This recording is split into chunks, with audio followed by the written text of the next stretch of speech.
Welcome back to 1010's podcast. My name is Michael with Adam and Robbie, and it is hot as fuck outside right now here in Iowa. 100 So and hot. some odd degrees, and it's what, 7 o'clock at night. It was 112 degrees in the Trailblazer when I got in it after work. That being said, I'm sure that was from it sitting, but it doesn't matter. When you see 112 on the dash, it's too fucking hot outside. Well, it's even hotter in the car. It was terrible in the car, yes. So I spent my day in a like 6x6 room with no vents, no nothing, and a south-facing window with the sun beating right into it. And the air conditioning system is not functioning yet for our data closet. That's a whole lot of nope. So I went and bought a box fan, which really just blew hot air across me instead of really providing any relief. I'm not sure that it helped in any way, shape, or form. And I drank a lot of water. Well, that's good. fair. That's a healthy choice. I was on job sites twice today for a short period of time, and I feel sympathy for anybody that had to stay there. It was so fucking hot. That's brutal. I was running back to the truck to try to turn on the air conditioning. I am not manly man enough to stand out there in the heat when it's this hot. In the winter, a lot of times, like if I'm going to get in and out of my van in, say, 15 or 20 minutes, if it's that amount of time or less between the time I'm getting out and getting back in, I'll just leave it running. I've adopted that policy for this time of year as well. I almost remote started the Trailblazer. I just have the temperature settings in the opposite spectrum. Yeah, exactly. It's too fucking hot outside. It's miserable. It's supposed to be hotter tomorrow. It is. Yeah, I know. It is supposed to be nicer this weekend though, I saw Monday 79 degrees, which is nice. Which means we can actually work on cars again. which I've told Katie, don't make any plans for Monday night. I will be outside trying to fix my Omni. yes. Because I'm not going to work on it when it's 111 degrees, but I need it to run. Right. The coil didn't fix it. You got a coil. The coil did not fix it. I still have no spark. It fired once and idled for a little bit, then died, which is normal because it's a cold-blooded, non-choke circuit, carbureted car. And then it would never start again after that. So you can jump out the MSD box that I have, the 6AL box. Yep. And so that's my next step. And if that works, then I'm going to go through all the wiring and make sure that I don't have like a mouse to a wire or a shitty ground or something stupid. Yep. Some butt connector that broke because there's like butt connectors inside of split loom that I didn't put there. So I'm going to have to tear that all apart. And if I can't find anything physically wrong with the wiring, then it's just not going to have an MSD box for a while. That's fair. So Word up. Robbie, quickly, do you want to talk about your track day? No, I was waiting for next week, to be You honest. want to wait for next week? Let's Yeah. do it next week. 'Cause Yeah, I let's need to wait. talk about X Games, too. Yep, 'Cause exactly. that we was got a pretty whole rad. bunch of things that we want to cover. Yeah, Yeah. next week will we'll be do that next week. what have we been up to lately episode. That's We've fair. ran through a lot of interviews. Got another big one Yep. today for you guys. It's kind of big. It's It's just meh, whatever. checking That's things all off you're of- gonna. That's all you're doing. It's like meh. We got a meh interview. Another interview. That's it. We're checking from you? stuff off the bucket list. Really? That's what's really important here. yeah. That'll be for later. So I'm doing a teaser. This is what like professional shows do. They've read the title. Yeah. Damn it, that's true. It's fucking available. They know online, where isn't they're it? at this point. That sucks. We had Alex fucking Roy on, everybody. No, we're gonna. Yeah. It's coming. Well, Here in like a actually- few minutes. Actually, we've had him on already. And then it'll be, yeah. But you haven't They heard don't it know yet. that. Yeah. Because we're recording this we're recording it like it's a Tarantino movie. We're where podcasting about podcasting We did the right middle now. first, and now we're doing the beginning in the middle, and then we're going to do the end at the end. It's like Star Wars. So we're technically opening it up midway. It's but still a midway. Adam It's is still not opening it up midway. Well, Adam, to normal people, it's still Adam's opener, if you know what I mean. Yep. But But for we've us, already been here it's for an hour and a he's half. He's still partially. What is it? He's opened up midway. Partway. It's a partway opener. So, Adam, what's your what is your opener presented by Eyes Up Auto Art? I have found Robbie's dream streetcar. Oh, There's, I may have found this as well, and I did not send him. Can I see it first before you show it to him? Is there a picture of it? That's a bag. No, it'll get that's, you. That's it'll not get what it you was. where That's- I'm at okay. here. Anyway, So continue. apparently, when Lola, the race car manufacturer, former Formula One manufacturer, went out of business, they had a big auction, right? Uh-huh. All the things that they own, and one of the things that they sold is what is believed to be the world's only street legal Formula One car. I did see that. So this is built on a real Formula One chassis. Yep. A Lola chassis from a few years ago. I'm not going to scroll through here and find it, but they've dubbed it the F1R. They have added turn signals. They have added brake lights. They have added headlights. The ground clearance has been raised to 2 inches, Oh, good. which doesn't really seem like enough still. That's not enough. But is adjustable up to 3, You would want 3. which I still think is a little low. I think. But we can make it work. We'll figure it out.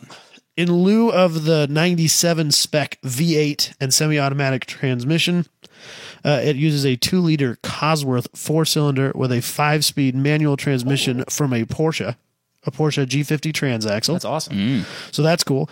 Turbocharged engine from a Ford RS Sierra, tuned to deliver about 370 horsepower, That would be enough. which I feel like that's plenty. plenty. It has the full aero kit.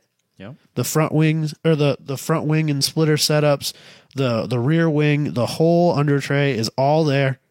And they claim it has passed inspection and is a licensed and registered vehicle, and it went up for sale. Is it more or less expensive than Lewis Hamilton's Formula One car that Mercedes just put for sale? It went on auction, and I tried finding it, and all I could find was the listing, and I don't think it had the final sale price. I have no idea what you're talking about with this Mercedes. Mercedes put, I think it was 2013 or 2015, the Mercedes Formula One This was car. just recent, maybe this week. Yeah. Sorry, this goes up for sale the 7th of... Oh. Oh, no, this is way old. This was posted the 7th of December, 2016. Well, it's got to be posted by now.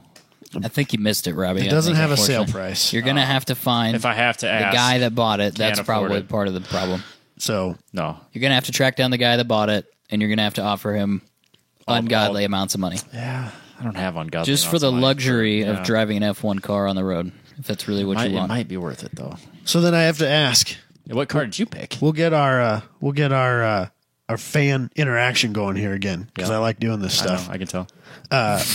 If you could have any race car turn street legal, what would you do? Ooh. Any car that was not built on a production chassis.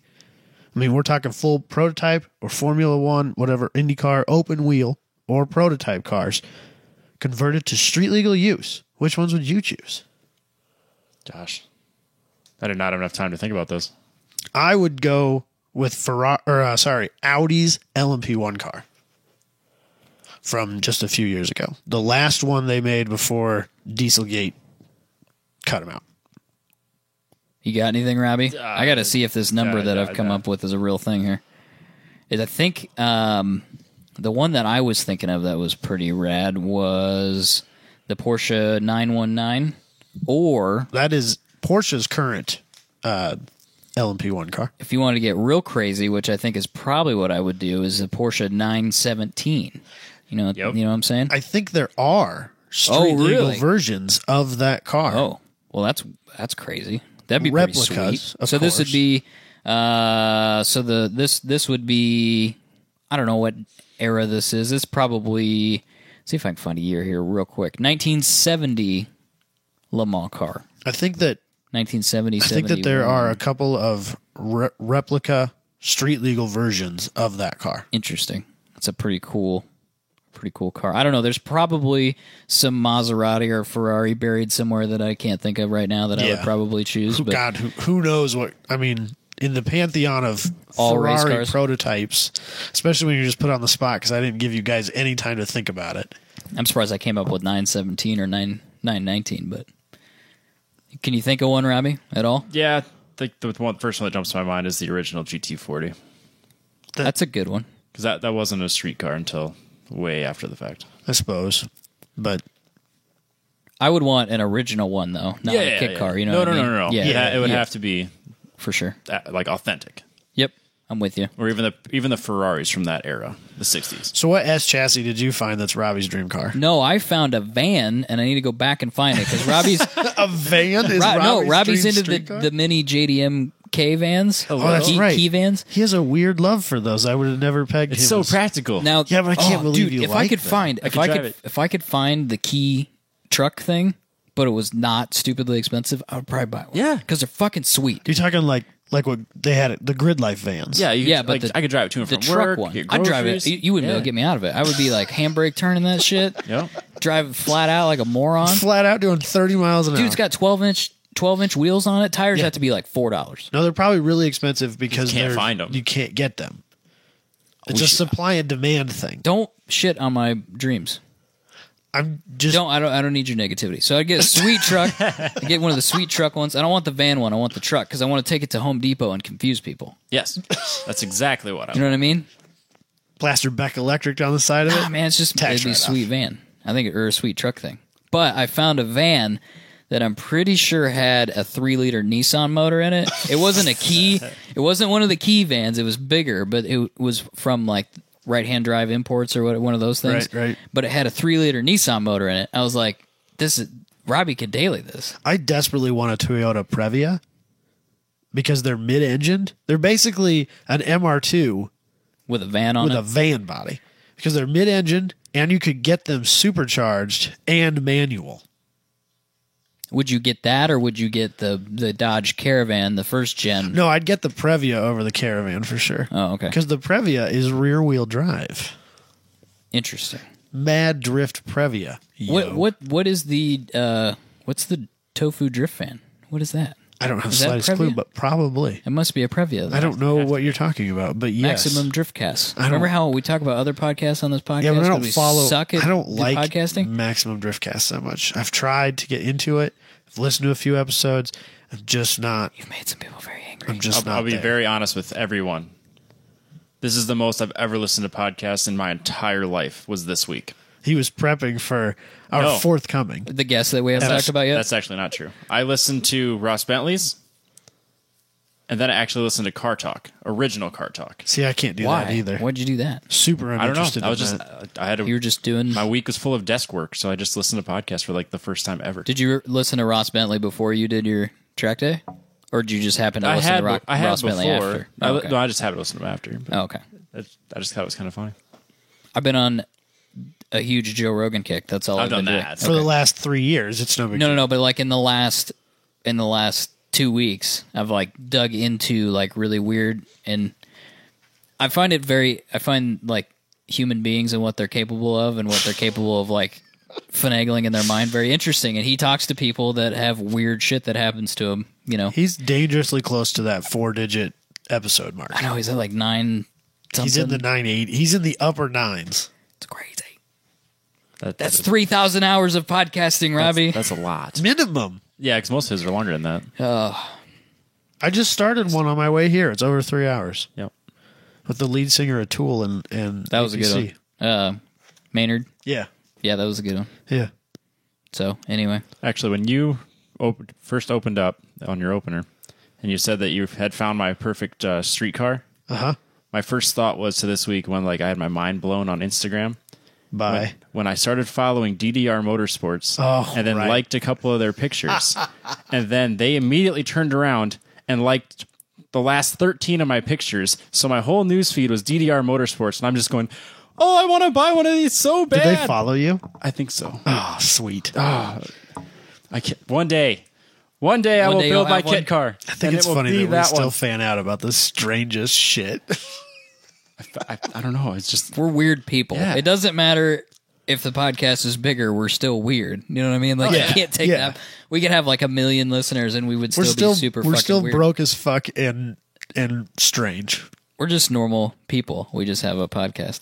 You too can have a podcast if you just don't stop. Is this a Shout Engine ad now? Or you tell people to go to Shout Engine and get a microphone and an internet connection? Yeah, because there's- Matt Farah did that for a long time. Still I always does. thought that was super Still weird. does. I was always thought that was super weird. I'm like, I get that he's doing it for what's his name and probably getting paid, but it's like it's kind of weird, like telling people that they should, I encourage He has a anybody wide- who wants to start a podcast I to agree. start a podcast. And when you do, tell me about it. and also don't stop And I'll listen to it. and don't stop. I've listened to most everyone that's come our way. So If I could be a tenth as inspirational as Joe Rogan, don't stop. If you start a podcast, don't stop. can't stop, won't stop. Can't stop, won't stop. Rockefeller Records, Robbie. Here we are, 78. Yep. and talking to Alex Roy. Yes. Allegedly. You can do it too. Maybe later. You don't know for sure. It's maybe coming. Might not be. Might come here You in a don't few know. minutes. The phrasing on that is dangerous. Wow. Make sure to go to Eyes Up Auto Art. You can check him out on Facebook, Twitter, Instagram. He has this rad Exoset picture. I did which is see that. pretty Isn't that cool? dope. He did. Yeah. At first, when he an first aerial? posted it, I wasn't sure if that was the picture he was making or the picture he made. Oh, you mean it was just so realistic that you Like, were... as I'm flipping through my Instagram, I thought, oh, now he's just showing his material. Oh, no, that's the finished work. Dude, you're blind as shit. I am blind. He is. You can tell it's a painting. Looks great, though. It is It's a- awesome. it does really look great. good. It's Don't- very well done. It's a really good painting, actually. I do like that. I don't know what they're doing there. It looks like a racetrack. It appears like an autocross to me. Autocross they or a were racetrack. autocrossing. But if you have an action shot of No, your it's car- Sebring. They're rolling around Sebring. Oh, he does say Sebring. Yep. Look at that. Reading is Deputy. fundamental. If you have a action shot of your car, you should send it to him. Have him paint it. He will make a rad painting for you. Just send him a message on Instagram, Facebook, Twitter, Eyes Up Auto Art, EYES Up Auto Art, and he will hook you up with some pricing. Super reasonable. Get it as a gift for yourself because nobody else will get it for you. Just as long as somebody gets it. That's You all don't know really that. matters. That's true. But I'm just saying. Encourage other people to buy it for you. I have parents that listen to this if they want to get me a Christmas present. Huh? That'd be Huh? that's a Poke, poke. that's right an there. interesting birthday or Christmas gift. Yeah. I don't know. It's unique for We- sure. If they need some help getting a picture, hit Michael or I up. Or just go to my Facebook page because I post all the We'll ones I get like. you. We'll get it there. Word up. Eyes Up Auto Art.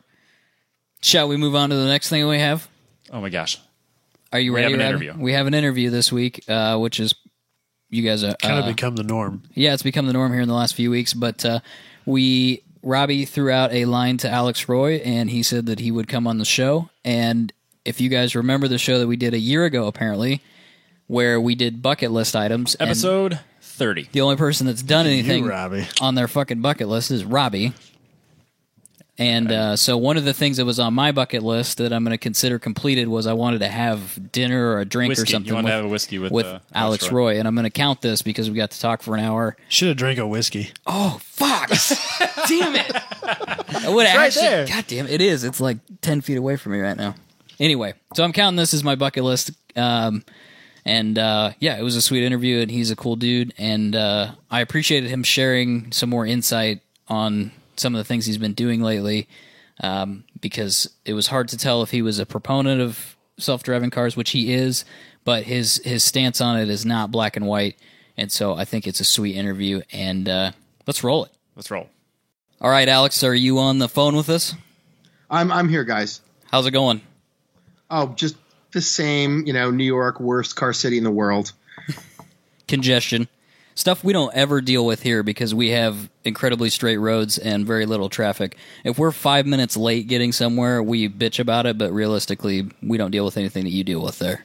Well, actually, I'm wrong. This is not the worst city in the world, but in America, it's getting there. They just lowered the speed limit to 25 miles an hour, and consider the quality of our streets. That's probably about the right speed, so I shouldn't be complaining. 25 miles an hour downtown New York City? The entire city, I think the FDR Drive, which is the equivalent of a highway, is 40. Oh my gosh. Yeah, and that's the highway. Although you can get 495, like the Long Island Expressway, I think it might be 55 or 60, maybe. I don't even know because I drive a Morgan, and I'm lucky to get up to those speeds without catching fire. So it's fine. I've never experienced a Morgan before. There is a guy in a town that's a little bit north of here. It's called Ames, and he has one, and I've seen it, but I've never been in it. The only thing that I saw was for a while you were trying to do live videos or record video from the Morgan, and it was shaking the living shit out of your phone or your camera. I do remember that. Well, what kind of Morgan is he driving? Is it a four-wheeler or a three-wheeler? He's got a three-wheeler. He may have a four-wheeler too. I'm not sure, but he definitely has a three-wheeler. Well, he's an idiot like me, but at least he owns it in a place with fairly straight, flat roads, which is probably the only place that thing is not totally terrible. And I love this car. Or motorcycle. I love this thing, but in no universe would I say it's good. And I would only recommend it for someone who's willing to lose a lot of money to look cool. There's literally no other reason to own it. Can you buy one? Can you buy one here, or did you have to have it imported? No, you can buy one here. There's a few dealers. They're all masochists. I mean, it's a car that sells itself. It's the only car that sells itself other than a Ferrari. Because what salesmanship is necessary? They know in advance they have to have it. Money is no object. There's no negotiation, and whatever the cost of repair doesn't matter. You either are willing to spend it, or you trade it in. And that's where Morgan owners are stupider than Ferrari owners, because there will always be resale on a Ferrari, but not on a Morgan, except to another Morgan owner, and there's not enough of them around to make it a survivable or intelligent choice. And let me repeat, I love this car. I love it. So what's so bad about the service cost then? Because that engine, S&S, are they an American company or no? S&S is American. Okay. Maybe we should start with the positives in case Morgan's listening. The driving experience, the quality of the driving experience is better than the best cars I've ever driven at any price. And I just came out of an Aston Martin DB11 for a TV shoot. And let me tell you, that thing is junk. That thing actually is junk, because there's nothing fun about driving an Aston Martin DB11. And the only potential upside is that the hookers who might talk to you better taste than the ones who will talk to the guy in the Ferrari. Are you telling me you could get a higher price hooker with a DB11 than you can with a Ferrari? I don't know if higher price, but the ones who would be attracted to a man in a DB11 are of better taste and quality, no doubt. But the DB11 is a terrible car. It's mechanically fine during the warranty, after which it's trash. But if the only reason to buy any such cars is for the attention and people you meet, that's the only reason. And by that standard, the Morgan is cheap and it's a bargain, because for between $40,000 and $80,000, depending on options, you have as much pull as a guy in a Bugatti, Chiron, which is the worst value in automotive history, which makes the Morgan the greatest exotic ever made. Because you will pull – the women who will approach you are the highest quality and of higher education and usually will not make you pay. I am not fucking exaggerating. And so all that being said, it is terrible.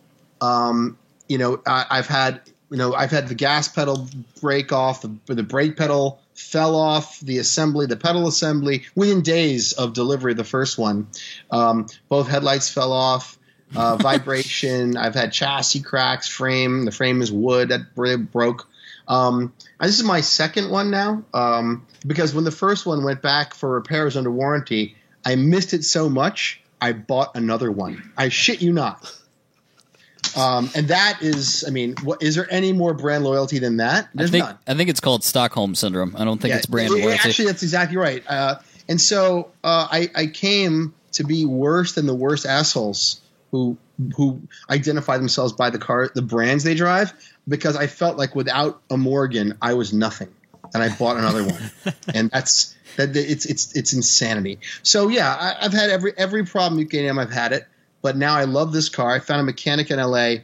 named George Meyer, who owns one as well, and told me that there was no service manual and that he wrote one of his own. And since I've taken the car to him, it's been as perfect as could be.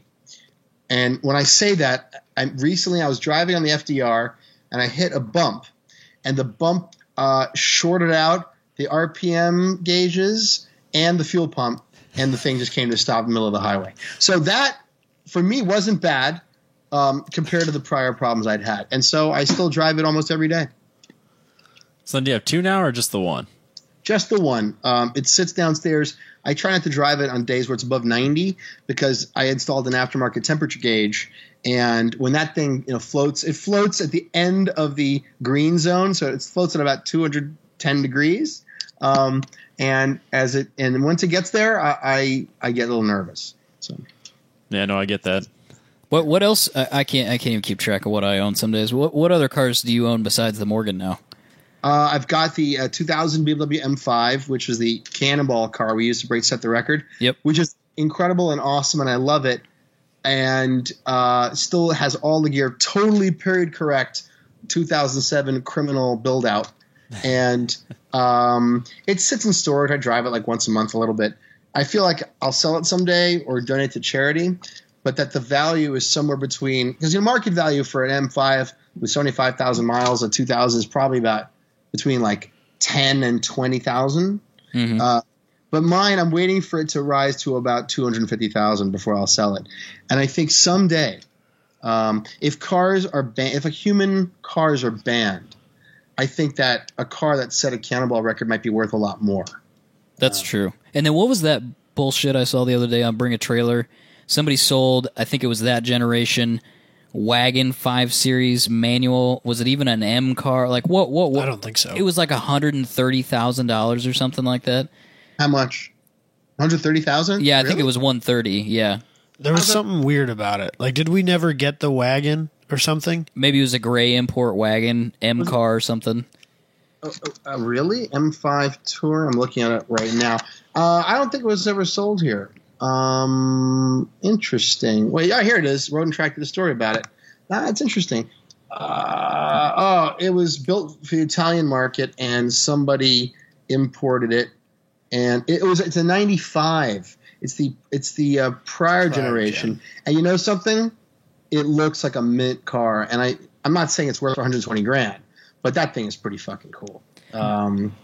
So, do you think that we're in like this really weird period where people are just paying astronomically stupid prices for cars, and this basically the vintage car market for really extreme exotics is going to implode at some point, maybe if we have some sort of recession? It just seems like prices for this stuff and like vintage Jags and vintage Ferraris seem really out of control. I think that for the truly rare cars that the market's probably not inflated, because you have. I mean, let's look at the things that would really fuck up the stock market. Trump gets impeached. The North Korean war breaks out. Something crazy weird could happen. But you've got the inventory of extremely high end vintage Ferraris and Jaguars is very small, and the prices are grossly inflated. So I'm not sure if those can get much higher. But you've got a massive pool of vehicles that were unappreciated. So Porsche 928s. Old BMW M6s, and then you got all these cars in the 90s that are just starting to get noticed. So I think that you've got these converging factors. You have a self-driving cars are going to show up in the next 10 years, and so as they start to propagate, it's going to become more and more expensive to just drive your own car, especially an enthusiast car. So I think that as self-driving cars start slowly percolating, that you're probably going to see a lot of prices go up for cars we don't even think are valuable now. And the Porsche 928 and BMW M6 are the best examples because their prices have doubled or tripled in the last couple of years. Yeah, especially the manual 928s. I mean, those are getting hard to obtain for like your average Joe.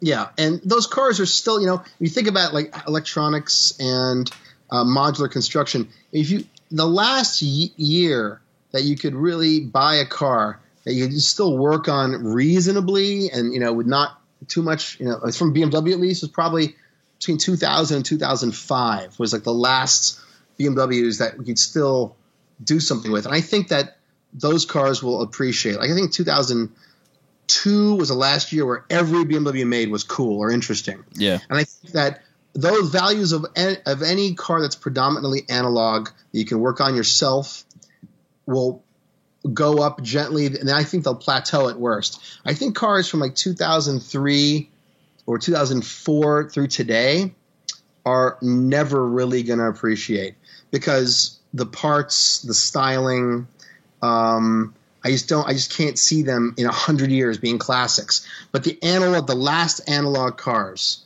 are going to become priceless, especially when cars get banned from some places. Human driving cars. Any car that does not have a tracking device in it is going to be very valuable someday. Even I think the shittiest cars, I think if you buy like a base model piece of shit about anything with a manual transmission, if it doesn't have a tracking device in it or a black box, if it's in good condition, it's preserved, will be priceless someday. Do you think people are just that paranoid about being watched by somebody, and It's that's part- why. I think it's also the ability to go to not get fucked by a mechanic, because as we society progresses, especially the United States, this is not a political discussion, but the U.S. is basically like the R&D lab of the world. Like, if good ideas, good or bad, always pretty much get tested here, and even if they're bad, they kind of keep going. So, there was a time when the average person could maybe buy a service manual and teach themselves enough to get by servicing their own car. And today, in an increasingly disposable culture, that's just it's much more difficult. And like a 928 requires what is the fucking special tool, which I happened to get when I bought a 928. If you don't have that tool, you're not servicing 928, not really. And how many ever since Singer showed up, every fucking guy says he's an aftermarket resto mod specialist. Mm-hmm. But how many of these people really are? Unless they own one, I don't believe it. So, if you're a 928 guy, you kind of want to go to a guy who does 928s for real. And same thing goes for really specialist cars. Like, I have a Citroen SM. There's only like 3 people in this country who can touch it because they're the only guys who have the parts. Like, they're always first in line to get the salvage parts from a yard. And think about how many cars are sold. I mean, peak car hasn't gotten here yet, but of all the cars that are getting sold, the overwhelming majority of them are just trash. They're throwaway computerized trash. Yep. And the enthusiasts of today, if you look at Instagram, are not hands-on people. They're hands-on wings, spoilers, chips, and bullshit, but not one. How many people could actually code an ECU for real? Most aftermarket guys are not coders. They're ECU salespeople. And that's not tuning. That's salesmanship. So that's my speech. So you guys are real fucking car guys. I mean, I haven't heard any of you guys disagree with me. Please tell me if I'm wrong. No, I look at, if you look at the car market currently, so you can go out and buy an Audi A8, and it costs whatever it costs, $100,000 or $120,000. In my mind, that car has a lifespan of realistically 10 years at most. It's warranty plus the warranty plus the CPO warranty, and that's it. Yeah, and then the next idiot that thinks that he can limp it along for a couple years, and then it ends up being bankrupting him. But although I will give credit, my buddy Freddie Tavares, formerly of Jalopnik, I think. Yeah, this guy, he has done the legwork and taught himself. He knew Jack 4 years ago how to keep these cars alive. But the average person doesn't have the time to do it. So No. And I think, what happens if you buy a 2017, 2018 A8 and 5-10 years down the line, when it's out of warranty, the head unit goes bad. I mean, what does that cost? Yeah, fucked. $10,000. I had a Veloster Turbo for a short period of time, and the head unit, just the Bluetooth, there was a solder joint that connected the Bluetooth module to the board inside of that unit, and it went bad. They just replaced the whole unit, and I saw the invoice. It was under warranty, but it was like $2,500. Jesus. And that's a cheap car. You look at like a 1987 Mercedes 560 SEL sedan. Mm-hmm. Those things are awesome. I mean, seriously. Oh, yeah. Every manufacturer today should go get one and fucking take that fucker apart, because cars aren't built like that anymore at any price. It's sad. Yeah, it is sad.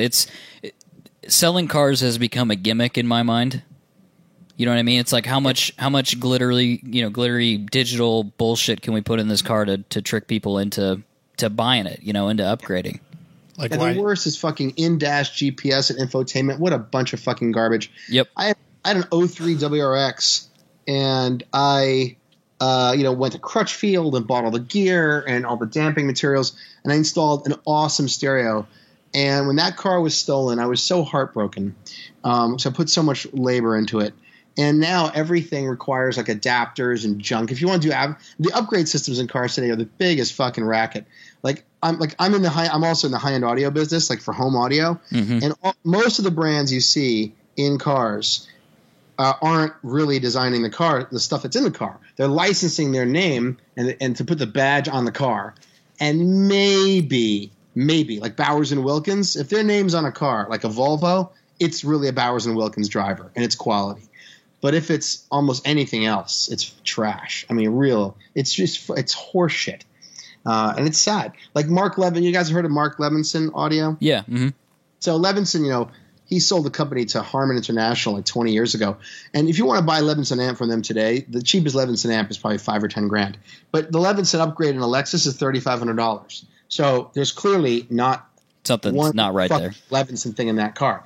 And Burmeister, which is in Porsche and some other stuff, is wildly overpriced for home audio. But the cheapest Burmeister amps are $30,000, $40,000, $50,000. So there's no fucking chance there's anything Burmeister in that Porsche anyway. It's what a racket this shit is. Years ago, I used to work in pro audio, like outside stages and stuff like that, and guitars and whatnot. And you would see products being designed for retailers occasionally, and it would be very similar to a product that everybody else could buy and sell. Mm-hmm. But it would be manufactured with, shit components, basically. So it would have the badge on it, and maybe they'd call it like a special edition or whatever, but it'd be garbage once you opened it up. So, I'm sure a lot of that's going on. One other stereo company that I'm not a big fan of is Bose, especially in cars. And we even in pro audio, before Bose got into, because they started making those sticks, and then I'm sure they're making more stuff now. I'm not in as much as I used to be, but even then, it was god awful. Yeah, it's amazing. All you have to do is pry off the cover and look inside. It's stuff. They have paper cones. Yep. Man. They're joking. I have a pair of 28-year-old Bowers and Wilkins speakers I bought at the end of college, and every 10 years I recone them myself. I go on the Google, dating myself. I just buy a new driver for like $80 and stick it in there. It sounds amazing.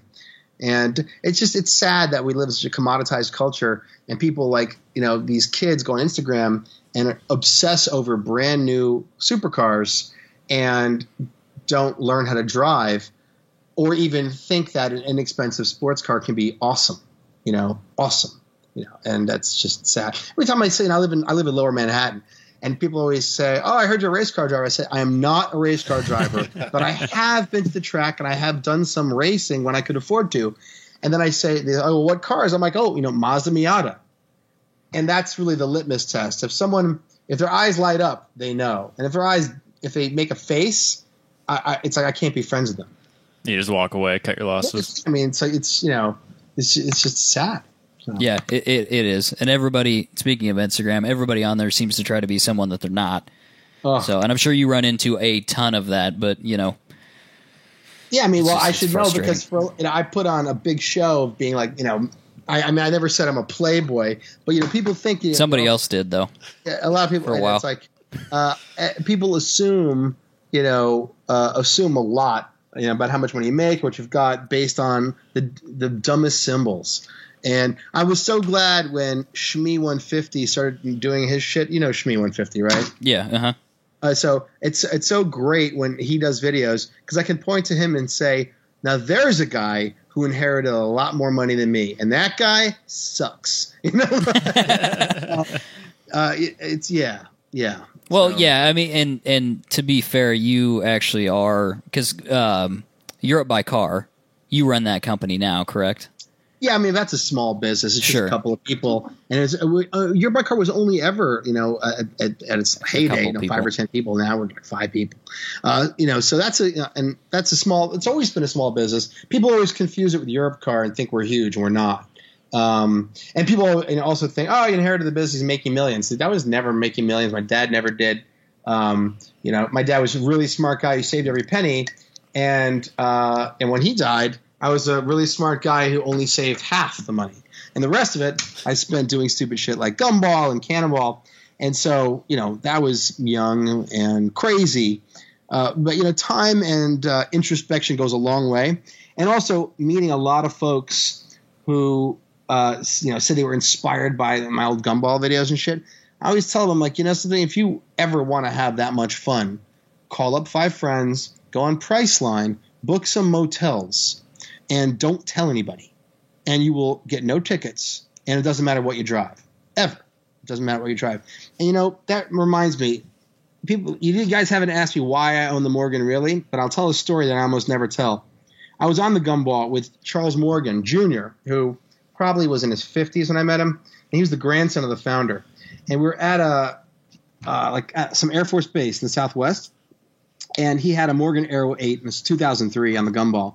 And there must have been 50 or 60 Ferraris and Lamborghinis lined up in the parking lot, and it was 110 degrees out. And all the kids from the military families had come out to see the cars. And all the gumballers had gone inside to the air conditioning. And Morgan stayed outside, and so did I. And we were the only people who let the kids into the car and stayed outside and let them into our cars. And one of the kids got in Morgan's car and said to him, how much does this car cost? And Morgan's like, well, it doesn't really matter because it doesn't matter what car you drive. And the kid's like, oh, really? Are you sure? He's like, young man, if you had any car, where would you go? And the kid's like, anywhere but here. And Morgan's like, well, then your problems are solved. Because when you're old enough to drive, you can buy literally anything and be on your way. And you've already gone farther than most people will in life.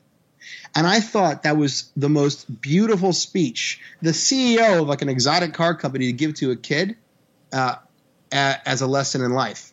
And no one else was in that parking lot and who own all those other cars to see it. And that's kind of why I love Morgan so much. That's kind of the thing. I'm happy to give him my money, even though I've lost some fixing mine. I think that's fair. That's a great story. It's true. Yeah. So, you did a lot of Cannonball probably over 10 years ago now. Does that sound right? Yeah. Well, to be clear, the Cannonball ended in 79, so I never did it.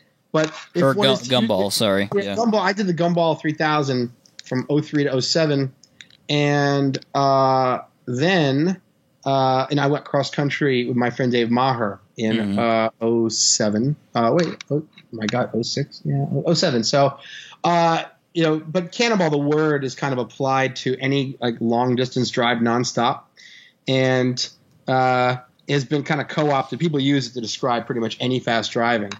But really, it's kind of sad that the guys who did the Cannonball were very serious about it. I mean, they were on the whole safer than most drivers probably who get in cars every day. And the Gumball guys are mostly just unserious. And today, the Gumball's nothing like the Cannonball. Maybe in the early days of Gumball, it was a little bit like the Cannonball, but there's no replacement or there's no substitute for serious drivers getting into a prepared vehicle and driving for 34, 35 hours, which the Gumball maxes out at probably 12 or 18.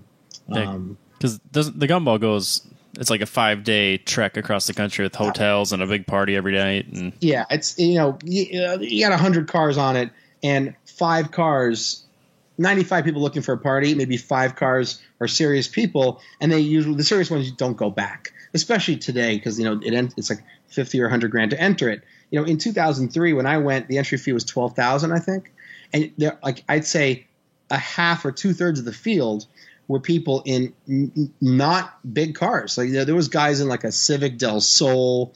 There was a bunch of Subaru and WRXs. You had all kinds of cars and people who had dreamed of the Cannonball, but it was 20 years over. And so the Gumball was as close as I thought they could get.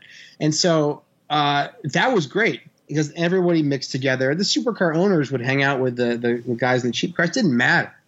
But today, no, you can't show up. You've got to have many six figures to spend just to show up. And Gumball isn't really inviting people in, inexpensive cars. Although last year, to their credit, they did have this guy, Sebastian Delaney, who's one of the few kind of Instagram kids that I like. Because this kid is he drives like a Renault Twizy, like a 2-person tandem electric thing. And he has like a stock Elise, like Lotus Elise, and so he has a sense of humor, and they had him on board. So I guess there's still semi-normal people showing up. How did that evolve into like a rich person's party or a famous person's party? Because I can't. it went from that to like I couldn't even name a celebrity, but celebrities going on Gumball and posting about it online, and then like you said, $100,000 entry fees, and that seems like an extreme change in kind of the spirit of Gumball. Well, I think the spirit, yeah. I guess I think in the early days they didn't know if it would ever be a business, and then they said, well, we can only bring 50 or 60 cars, and we'll have a much better return on investment if we increase the price. And so it just naturally evolved. There's they want to build a business, and I can't say I wouldn't do the same thing in their shoes, but it's probably the natural progression of any business in any sector to maximize profits, and the easiest way to do it was that. I'm not aware that Gumball's ever had a real movie or TV show, and so their primary revenue stream has got to be the entry fees, because the Gumball clothing line, I'm not aware that that's ever become a thing. I mean, it's funny that there's actually no automotive-themed clothing line that is broken out to mass market except Porsche, which isn't really a thing, except for Ferrari. Okay, so there's Ferrari. But other than that, what is there? No one buys a NASCAR shirt and considers it high fashion. No. So who's making money on anything that's outside the core business? Ferrari is, and no one. And I don't think any other car manufacturer is. Educate me if I'm wrong. No, I think that's probably fair. Robbie, because it's aspirational, and Gumball is kind of an aspirational brand too. But I made great friends on it, and even today, guys go on it and then email me and say, "Oh, it wasn't like you described it." I'm like, "Well, it's changed," and then we all become pals. So there's definitely like a strong bond there, and that was the best thing about it. It was like like going to a lemons race. The bonds you make are often stronger than the event, and that was true of Gumball from back then. So what made you transition from doing Gumball to deciding to pursue the Cannonball record?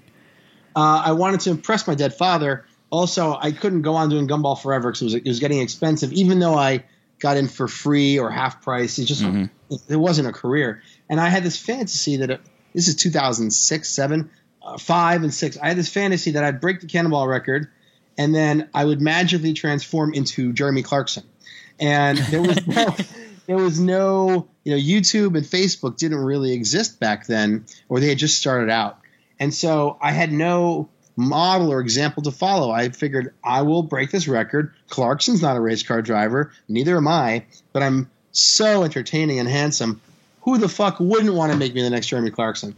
So we did it. The book came out, and then I did like a bunch of television, and then that show didn't appear. And I got a real lesson in arrogance and attitude, and a real humbling. So I'd spent a lot of money that I had, but I might not have spent it if I didn't have this fantasy payday coming. And so I ended up doing other things, and I missed the boat. So for the next from like 2009, 2010, 2011, that's when YouTube and Facebook really started to take off, and I didn't see it. And so the next generation of kids, a lot of them who had watched my videos, which we were posting, that we were hosting ourselves because YouTube wasn't even a thing. That generation of kids went off to become really a successful web personalities. And I wouldn't call him a kid, but a great example of someone who is a very smart business person is Matt Farah. He saw what a lot of people were doing, including myself, and he said, okay, I'm going to own my own brand. I'm going to make my own videos. He started out a Drive channel with me, and then he went off to launch a Smoking Tire. So this guy is a serious business person, and unlike most of the people making YouTube videos, he understands consistency, branding, and being honest. Like who you see is who you get, and he doesn't glorify all the supercar shit like a lot of the others. That's the difference between Shmi and Farah. Shmi is, just glorifying the sheet metal, but Farah actually is interested for real in how stuff works. And I love him for it. I respect him totally. Yeah, we've talked about that in the past. I mean, I think it's a lot more relatable to not, every single day be like, oh, I'm driving this Ferrari this week and I'm driving this Aston Martin next week. And, I think most people just at some point, I don't give a shit anymore. You know what I mean? It's not relatable to most people. And I think, with Matt Farah and his One Take series, he's got a good mix of different things, and he really can appeal to a lot of different people. Yeah, it's. I mean, you got to be human. And besides, everybody, the richest guy in the world, at some point had to drive a piece of shit if he earned his own money, and that's relatable. And the kids, like, I mean, I keep coming back to Shmi, but it's just like he invites this. It's like, all right, he inherited a bunch of money, way more than me or anyone else I know who inherited money, and doesn't show that it's not even apparent to me that he takes any specific, that he's self-aware, you know, because I know people who, you know, made a lot of money, inherited money, whatever, who came from money, who are keenly aware of the value of things, because the value of things is not the same as the price of things at all. You know, Jack Baruth, who is a buddy of mine who writes for Road and Track, he had a great story about how, you know, a watch, if you don't know a watch is fake and you find out, you suddenly think its value is less because the price was less. But if you learn that the man who made the fake, you know, really cares about the quality of it and fed his kids and then put them through college, then the value of that watch suddenly is very, very high because the watch has meaning and a price cannot be attached to it. And so, you know, watching Shmi talk about whether he should change from the McLaren 575 to a 670, it was with casual nonchalance, as if it's like trading like a fucking, you know, a Kia for a Hyundai. It suggests that he has no understanding of the meaning of things. And the younger the audience for that kind of message, the worse off all of us are in the future, because the manufacturers will glorify packages and packaging rather than engineering. And the glorification of the package and the brand over engineering quality is the difference between cars that are fun to drive at any price and lies told to us to make us spend more. You know. True. One thing I want to get into is this kind of. It seems like you've transitioned from, you know, Cannonball was kind of a big moment for you, and then over the course of time, you seem to have transitioned into this phase of being a voice. I don't know if you want to necessarily call yourself a proponent, but at least a voice for electric cars and autonomous cars. Let's be clear. I totally believe that a well-trained human driver is going to be, I'm not going to say 100% safe, but with proper driver training, we could have accident levels at the rate of Germany, which is obviously the fantasy. And that's a problem that we don't have. You don't have that. But I think we all know that traffic sucks, and most people are not trained, and a lot of people get killed. So from a moral standpoint, there's a big reason to have self-driving cars. I think, you know, I always say that I'm pro-choice with self-driving cars. Like, if you want to drive yourself and you can demonstrate that you are safe over time, you should be allowed to drive. But if you are unsafe, rather than take your license away, you should be forced into a self-driving car. And why shouldn't you? If you have a bunch of DUIs, you shouldn't be in a car. But if you have to get to work, you need to play a way to get there. Self-driving cars for you. You know, I think if you have, you know, city centers are highly polluted, so they'll probably have to convert the city centers to electric cars, whether we like it or not. And in New York City right now, there aren't a lot of gas stations. They're all closing. It's hard to own a car in New York City. So and traffic sucks. So if you have electric self-driving cars in city centers, that's probably a good thing, because people who like driving don't want to drive in New York City during rush hour. We just don't. So, you know, in the future, Porsches, logically, will have a self-driving option. And, you know, and if you are a safe driver, you can, you know, get in it. It'll drive it to the edge of the city, and you can drive it outside the city. If you are a dangerous driver who sucks and you have DUIs and you lose your license, buying a self-driving Porsche it doesn't make a lot of sense. And it shouldn't even and you won't be driving anyway, so it doesn't matter.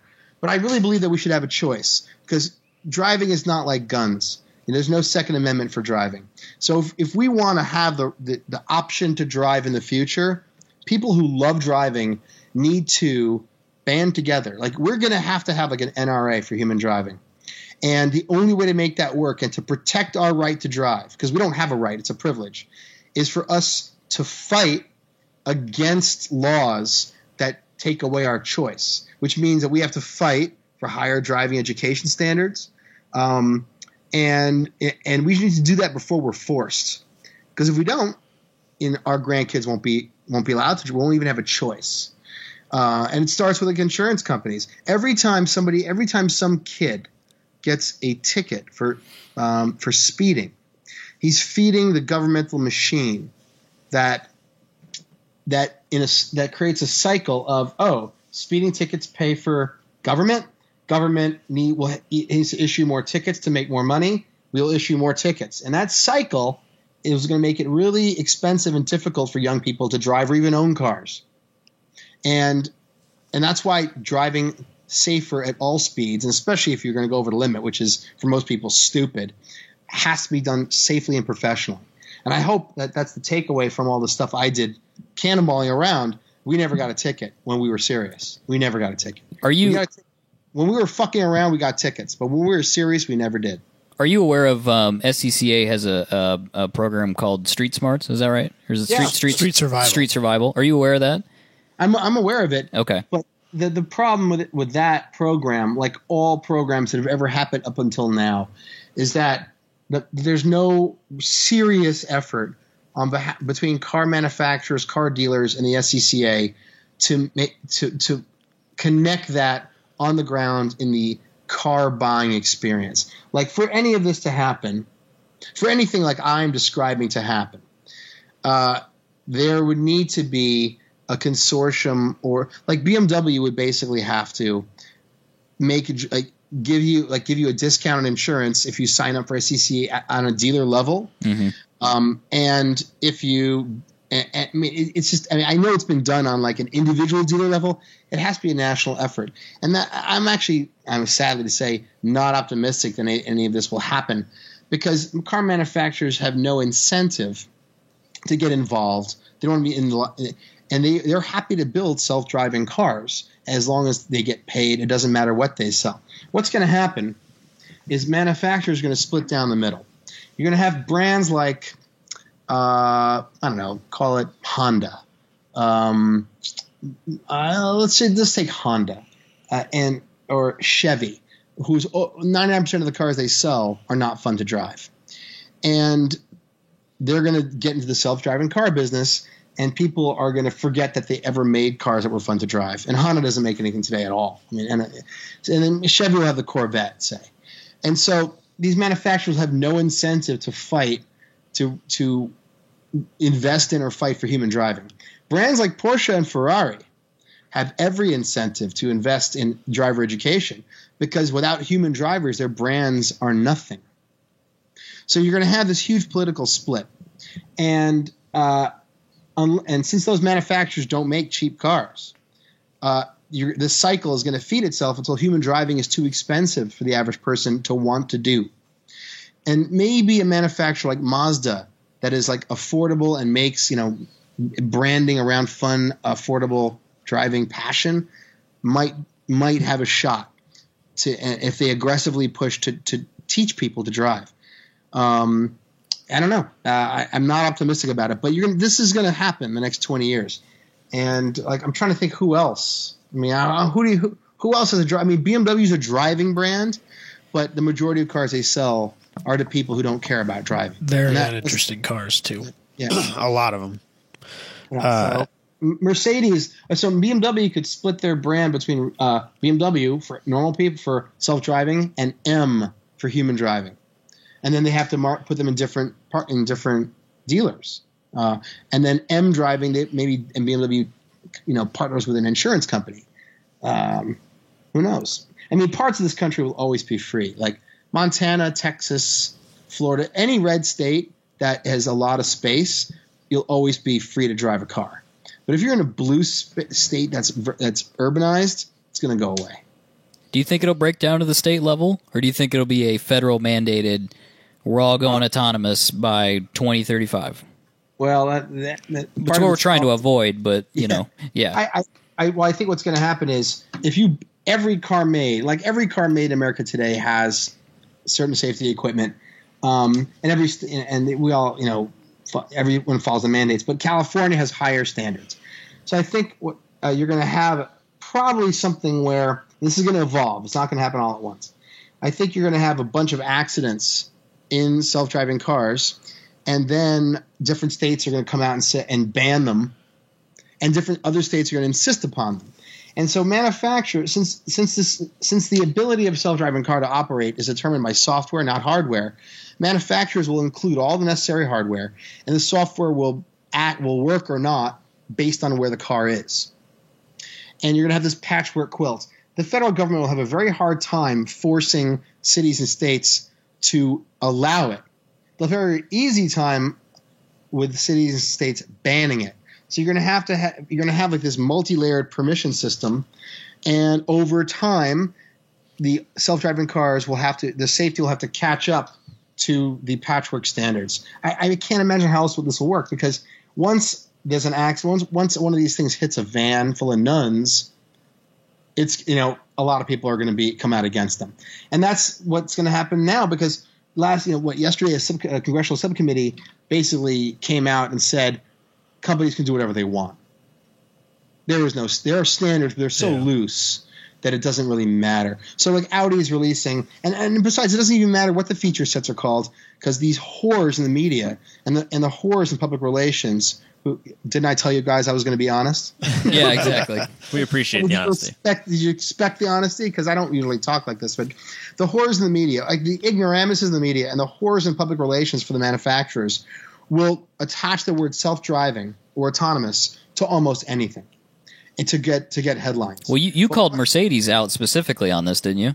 Yeah, well, I actually don't blame Mercedes for it. I blame their ad agency. Some idiot was too stupid to even think about what they were saying. And so this will go on, like it's happening now with the Audi A8 and their level 3 self-driving system. It's like, who the fuck knows what level 3 means unless you're in the automotive media? And even then, most journalists couldn't explain it. So, it only works at 37 miles an hour. It only works on roads with a center divider. It doesn't, like, the places it works are so limited. It's basically Tesla autopilot, but slower. And fewer places it works. So I don't think it's anything to brag about. I don't know. I mean, it has LiDAR. Most people don't know what LiDAR is. So it's just really depressing. I mean, if anything, it makes me think that we have a lot longer to wait before self-driving cars arrive than most people think. I mean, I'm convinced they're coming. It's just not as quickly as people think. So who leads the charge then to create some sort of committee or lobbying body to ensure that people like us still have the choice to drive if we choose to? I don't think that lobby exists. Who would be the center of it? I hope, if Matt Farah gave a shit, I don't know. Like, I keep looking at the landscape of automotive personalities that are popular with, like, the last generation of human drivers is probably was born 5 years ago. People say that they were already born. I don't believe it. So if the cars arrive in, say, 10 to 15 years, 10 years in limited areas, that means 5 years ago, 15. All right. So you need people who in the media who would stand behind it, who are widely popular with, Jay Leno's too old. Who else is there? Yeah.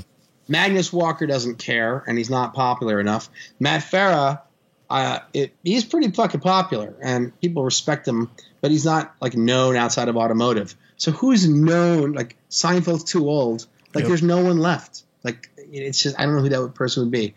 I don't know. I think it has to be you. I think that was me nominating you is what that was. Like, I think I'm too abrasive. I don't know. I mean, you think so? Really? At one time, I hoped it might have been me.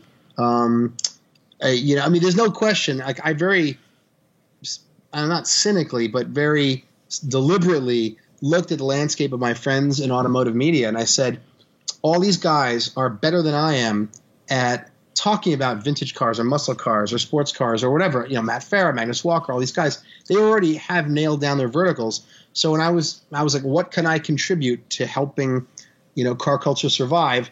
I'm like, electric and autonomous. If I could become the expert in that and talk about the pros and cons, then I might be able to help protect the side I love against the side I think is smart. And that's, well, we'll see. I might be ahead of the curve. Ask me in 5 years. When I do the autonomous cannonball records, the real reason I'm doing it is not because I think autonomy is great. It's because I think the era of 100% human-driven cannonball is coming to an end. The 2850 time of Ed Bolian will be very hard to beat. But I think if you had a human driver with, forget autonomy, augmentation, like Toyota is talking about a system called Guardian Angel, it's not autonomous. You have to drive it. But it will catch you if you make a mistake, which is different from autonomy. Like the way an Airbus system, the pilot, it will keep the pilot like in a certain envelope of, yaw and pitch, so the plane can't crash. An uncrashable Porsche 911 or an uncrashable Toyota Supra or a Lexus LC500 that, that you could drive a lot faster if you hack the speed limit of the car. So I think 10 years from now, someone could get into an augmented system 911 or Toyota, hack this, remove the speed limiter, you go to 175 miles an hour. And if the road is full of self-driving cars, it's even safer. So the cannonball records will fall because of some of these technologies. And that is really kind of my dream, is before I die, I might cross the country in literally in 24 hours. It would require a lot of hacking. And people think it's not Cannonball spirit, but Cannonball was always about hacking speed limits, hacking fuel economy. And in the future, Cannonball is going to require hacking of the car and hacking of black boxes and the network that the government uses to surveil us. And as long as you get away with it and no one is hurt, I guess what's more American than that? This is a lot brighter future than I've been anticipating, I guess. We talk about autonomous cars and we talk about electric cars on this show, and usually it's in a negative light, considering how many jobs are going to be lost, whether it's people that drive vehicles or it's people that work for insurance companies, for instance, which I find it interesting that just recently Warren Buffett, he does his annual meeting and he gives a speech every year. Just this last meeting, he finally admitted to this being a problem. Right. And I find that to be absolutely fascinating. He's regarded to a lot of people as, one of the most brilliant people that's ever lived, because he's the wealthiest man in the world. And, he's a self-made man, and he's picked a lot of winners over the years. And so I just find it really fascinating that finally I think he knew. I mean, I'm not naive enough to think that Warren Buffett doesn't see the writing on the wall, but finally he comes out and says, this is going to be a problem unless we find some sort of solution to it. So that's typically on this show what we talk about. So we talk about autonomy and electric cars, which seem to go hand in hand in a negative light.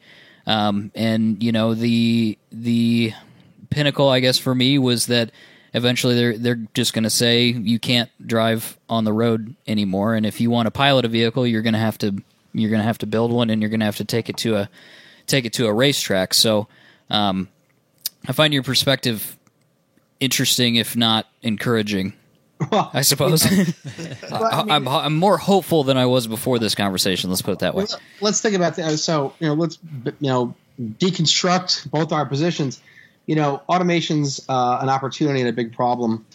And without trying to take a political side aligned with the party, I think automation and autonomous cars is going to rip up a lot of people's ideas of what Republicans and Democrats represent.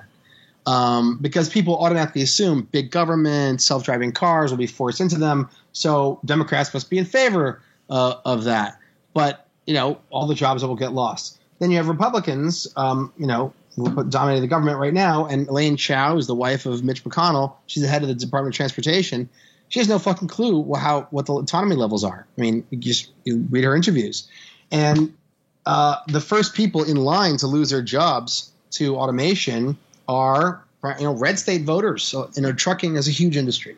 But let's back out of this for a second. There are tons of possibilities for what could happen to the jobs lost to drivers, to automation. So, there is a shortage of truck drivers. It is generally not a well-paid job, and it takes people far from their homes. But and as a result, people don't want the job. at almost any price. However, there are multiple startups in Silicon Valley. One of them is called Starsky Robotics, and their theory, and they're working on it now, is that if you can install hardware in trucks and make them level 4 autonomous from B to Y, but you have truck drivers can stay close to home or still live it or work from home and remotely control the vehicles from A to B and Y to Z, and then monitor them during the autonomous phase, that you can now hire a lot more former drivers to become basically truck drone operators. And so that is very interesting. Will that make up for all the jobs lost? And it might actually increase the number of jobs in trucking. It might. We don't know. And of course, if there are other countries that require drone truck operators, to have a highly educated populace with a deep background in video games, the next generation of drone truck operators is probably still not out of high school, and they could be working on driving trucks in other parts of the world remotely. We don't know, but it's not impossible. There's also a shortage of airline pilots. Now, a lot of people say they wouldn't get into a plane without a pilot or a pilot and co-pilot, but we don't know what cultural norms might change. And the military is going to replace all their fighter pilots with drone operators in the next 20 years. So automation, good and bad, but mostly a change. I really believe that it's going to be 50 years before you see, maybe 75 years before you cannot drive a car in this country. And you'll probably always be able to in Montana. But between now and then, it's not going to be a switch where everyone is banned. It's going to be a fractured mess and a jumble. And the United States is a big country, and we're like 50 nations divided often into like 4. And, and this is not political, the number of red states is high. And if you have a state that has space and gun ownership, you're probably going to be able to drive a car there forever. Probably outside the capital of the state, probably. So we're safe here. Yeah, we're safe. We're safe here in Iowa. We can stay here. You got Iowa, Montana, and Texas as your obvious ones. That doesn't mean it's going to be affordable. No, you know what I mean? Like, sure. The state might pass a law saying, it's my, I can own a car.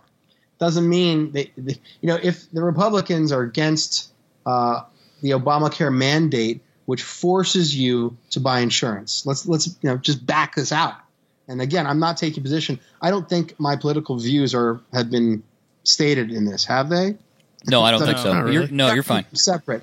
But let's just think if Republicans are opposed to the Obamacare mandate based on the position that you cannot force people to buy insurance, but everyone agrees you have to have car insurance.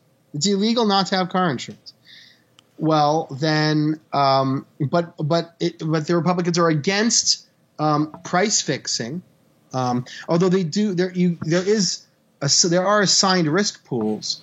So, I mean, in theory, if insurance companies, a lot of them go away because self-driving cars are safe, but people still want to drive, insurance companies are just insurance rates for the remaining people are going to absolutely fucking skyrocket if you drive an analog car.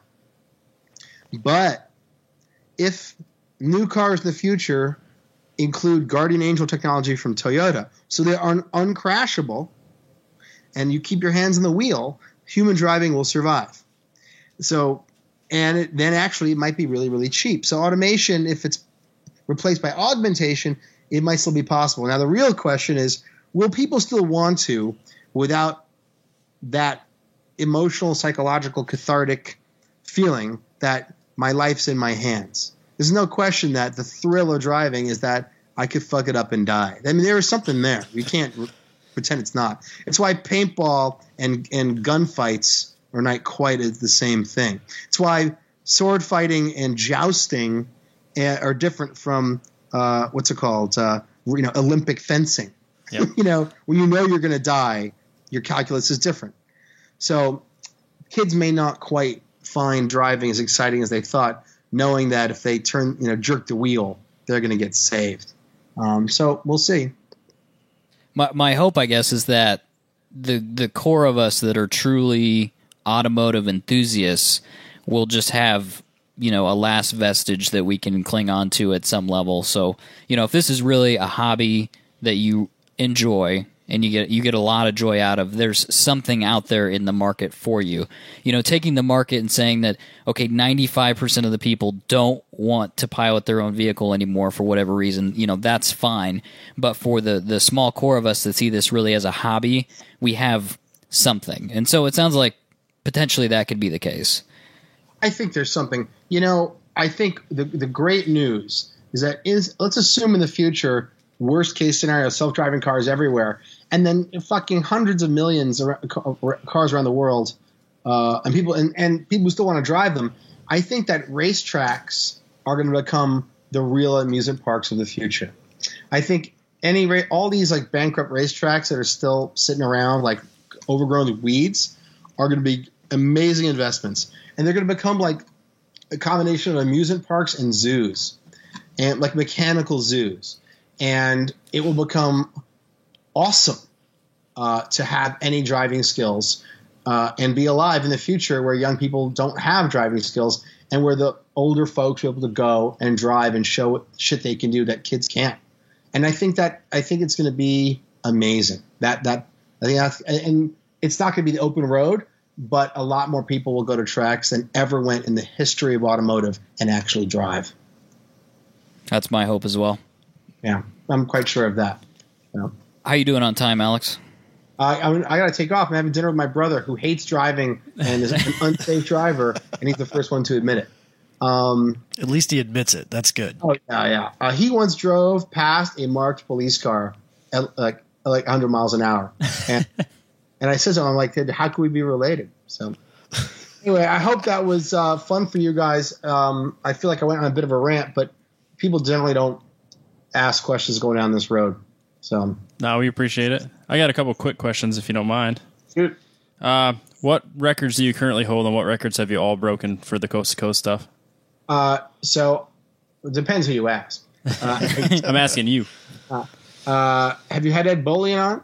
No. All right, so Dave Maher and I set the cross country record in 2006 or 7. That was 31 hours 4 minutes. And Bolian's got GPS records showing that he went faster. Most of the time, I believe he went. Some days I wake up, I'm like, that fucking liar. It's bullshit. No fucking video, and his co-driver owns a GPS company and fucking forged a GPS. Fucker. However, Bolian is a great dude, and we're friends. And tradition requires me to say that he's a fucking liar. But respect, manhood, and seriousness. The guy, everything about him is serious. I believe he went. He probably doesn't. He probably doesn't have a tattoo of his record, does he? No, Richard Rawlings is a liar. Thank you. I just had to get that jab in there before we end. He's an old friend of mine, but he's a liar. And let me tell you, a real man will say when he's been beat. And I don't give a shit about Bolian beating my time or whatever. What I give a shit about is Richard Rawlings pretending Bolian didn't go. That's fucking cowardly horse shit. And I love you, Richard, but you're not a man on that one. Dude, you're a great father and husband, and I love you, but that's fucking horse shit. So then, my buddy Zach Bowman and I hold the 3-wheeled record cross country in 41 hours in the Morgan. I went across country with a guy named Carl Reese and Dina Mastraci. We set the Tesla record. I broke that again in 55 hours. And 2 weeks ago, so these two guys went across and broke that in 51:47. And I still hold with my buddies Franz and Warren of Honor the semi-autonomous cross-country record, which is also 55 hours. And then I went from Key West to Seattle in 45:24 last year, which was the least well-known record and the fucking dumbest one. And it means you want to see manhood? Get in a fucking car and drive from Key West to fucking Seattle. I dare you. How many miles is that? 3,500 or something. Oh, man. That's a long I've way. driven from Miami to Key West in a day. Yeah. And that kind of sucked. Fucking, it's like dude, I'll never be the same. And we did, but I would do it again. So, well, of course. The real Cannonball of the future is 10 friends meet in Key West. on Friday, and they draw straws and go to Hertz, and then they leave. And they meet up at Hertz at fucking Seattle. That's friendship and manhood and everything. That's the greatest idea I've ever heard. And fuck Dumbbell and all that shit, dude. Fuck that shit, dude. Do it, man. And let me tell you, you guys want to go? Maybe I'll just announce it, you know?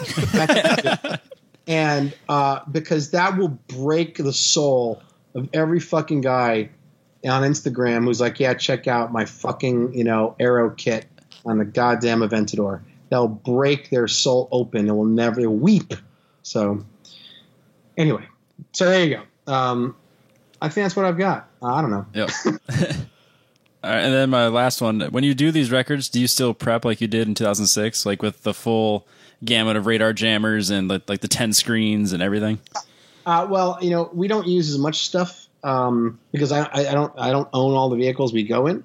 But like in the Tesla, we bring the scanner, we bring radar detector. We don't have laser jammers because Tesla, most cops don't care. And like on the big one from Key West to Seattle, we just had a radar detector and a scanner. And I think, and we had binoculars. Actually, we had a CB. So I keep saying we didn't have anything. And then, we had like 3 GPSs and Trapster, and Waze. And I don't, so it's hard to remember. But no, we don't do the level of detail because we aren't driving as fast. And if we were going to go across, in excess of 125 miles an hour, that long, that far, then yes, we would bring the gear. But most of the work is done before the run. You have to plan most of the work is planning in advance and really researching what kind of laser guns are the police using, what frequencies you need for the scanner, what is the level of police patrol, what is the weather like, and the logistics and planning around the spare parts, the reliability, everything. And because if all of that is not done, it doesn't matter what gear you bring in the car. And that's why doing this is like Le Mans. A Formula One race is an hour and a half, but Le Mans is 24. And if you don't prepare like that, look, Toyota, man, they've got hundreds of millions of dollars they're throwing in the Le Mans race. You can't finish a race. And that tells you everything. Yep. And you could also have this, go to a Lemons race and have just as much fun and not be an idiot like me. So, well, thanks, man. This has been awesome. We're gonna let you go here so that you can run, but greatly appreciate it. Of course. This was actually one of my bucket list items. Was getting a chance to talk to you. So as far as automotive journalists go and people that have done cool shit, you're kind of at the top of that list for me. So I appreciate your time. Well, if you ever want if you ever want to change gears and do this again, I'll happily do it. Sorry about yesterday. So no worries at all. So. All right, man. Guys have a great night. Yep. Thanks, Alex. See ya. Bye-bye. All right, Robbie, should we do some news? Yeah, we can do some news. We can start this off with it's some unusual news. Yeah. We usually do like broad, generalized for everybody. Right, but we're bringing it down to, Our a different own little world. But this is cool though. Like this is it's a follow-up to the conversation we had with James Houghton.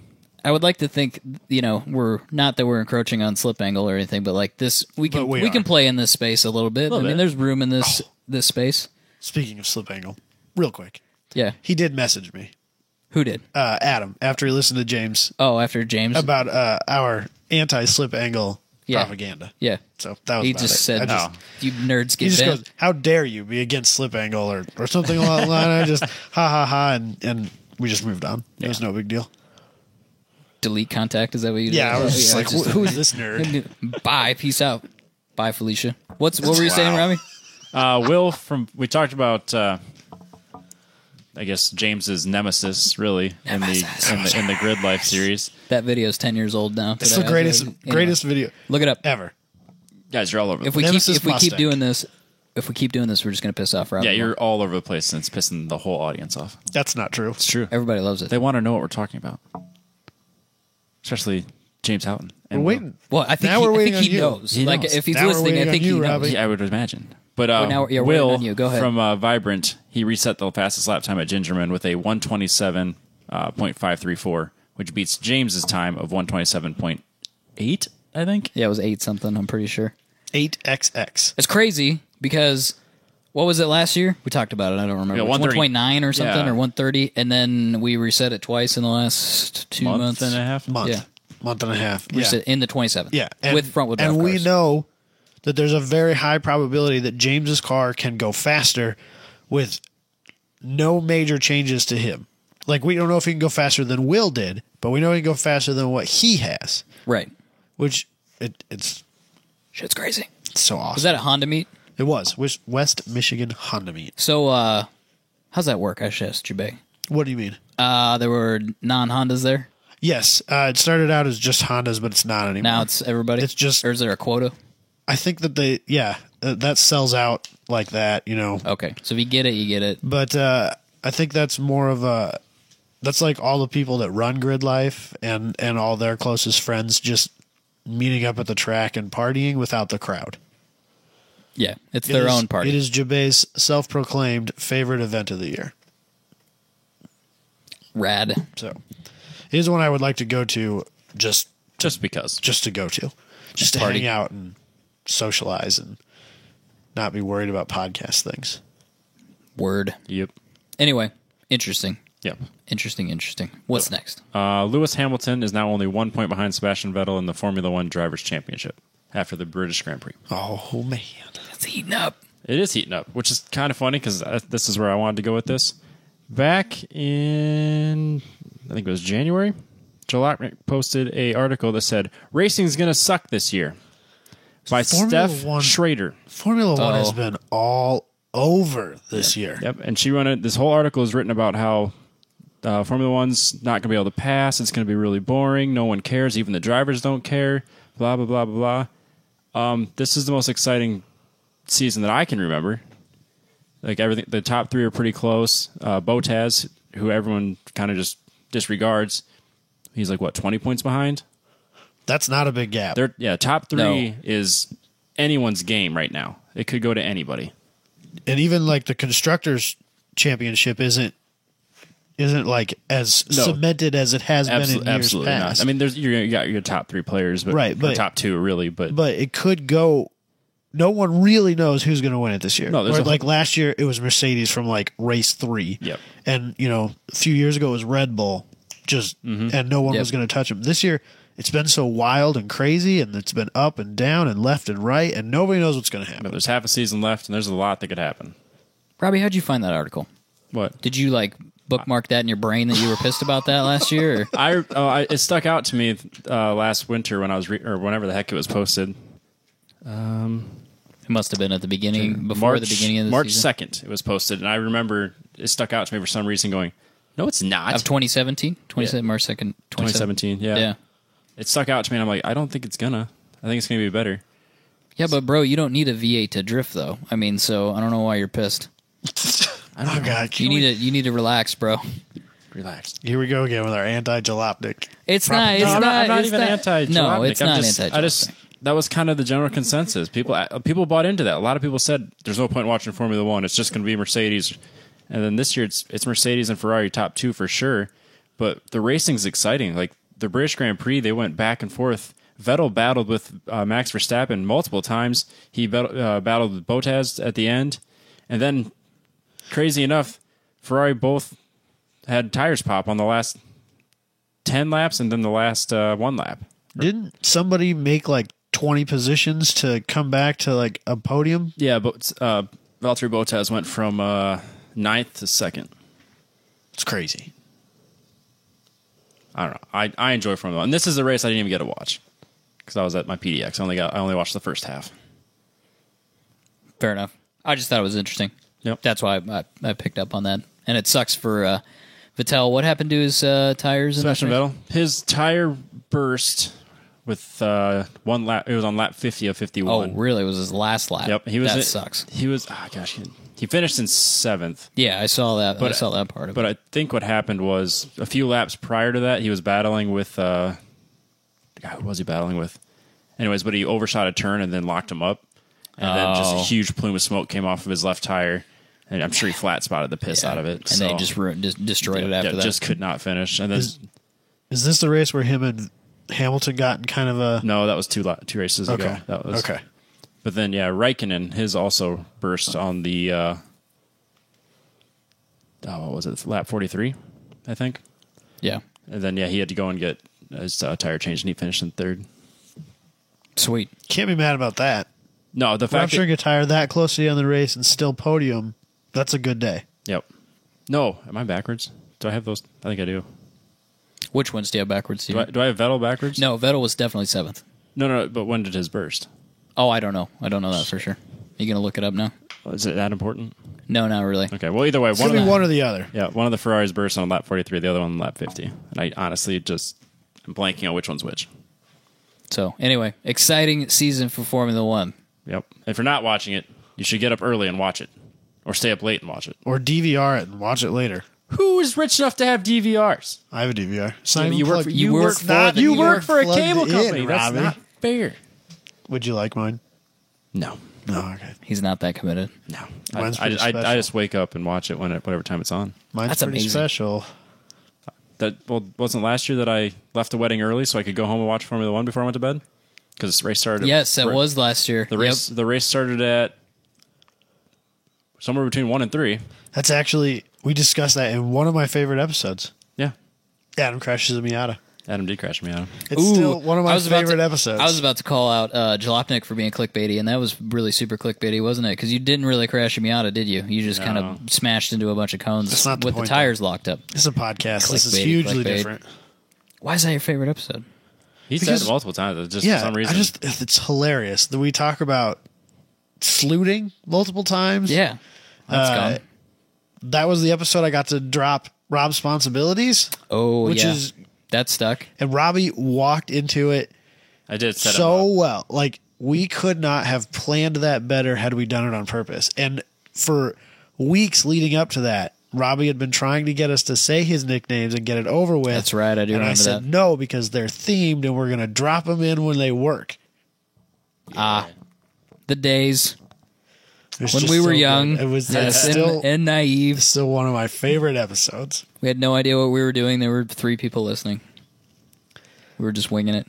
That was early, though, right? I mean, that was like 20, wasn't it? I want to say it was number 14, but I could Yeah, be way that sounds off. about right. Real early.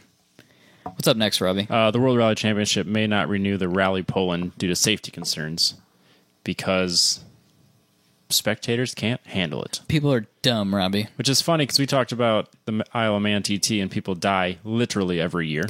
Yes. I looked. I can't find records of Poland. Anybody dying? Nope. I mean, I think people have. There's just no major, like even on the Wikipedia page, there's not even a line that says X number of people have died or anything like that. I find this interesting because Rally has a culture of spectators being stupid. Oh, I mean, yeah. it's just They're right there. Like Yeah. they're trying to touch the cars Yeah. as they're launching at Right. speed, like 100 miles an hour over these gravel jumps, really. Blind corners, and there's Yep. 10 people standing across the road. yep. And they're getting showered in dirt. Yep. Like if you look at the pictures, they're just Yep. getting hit.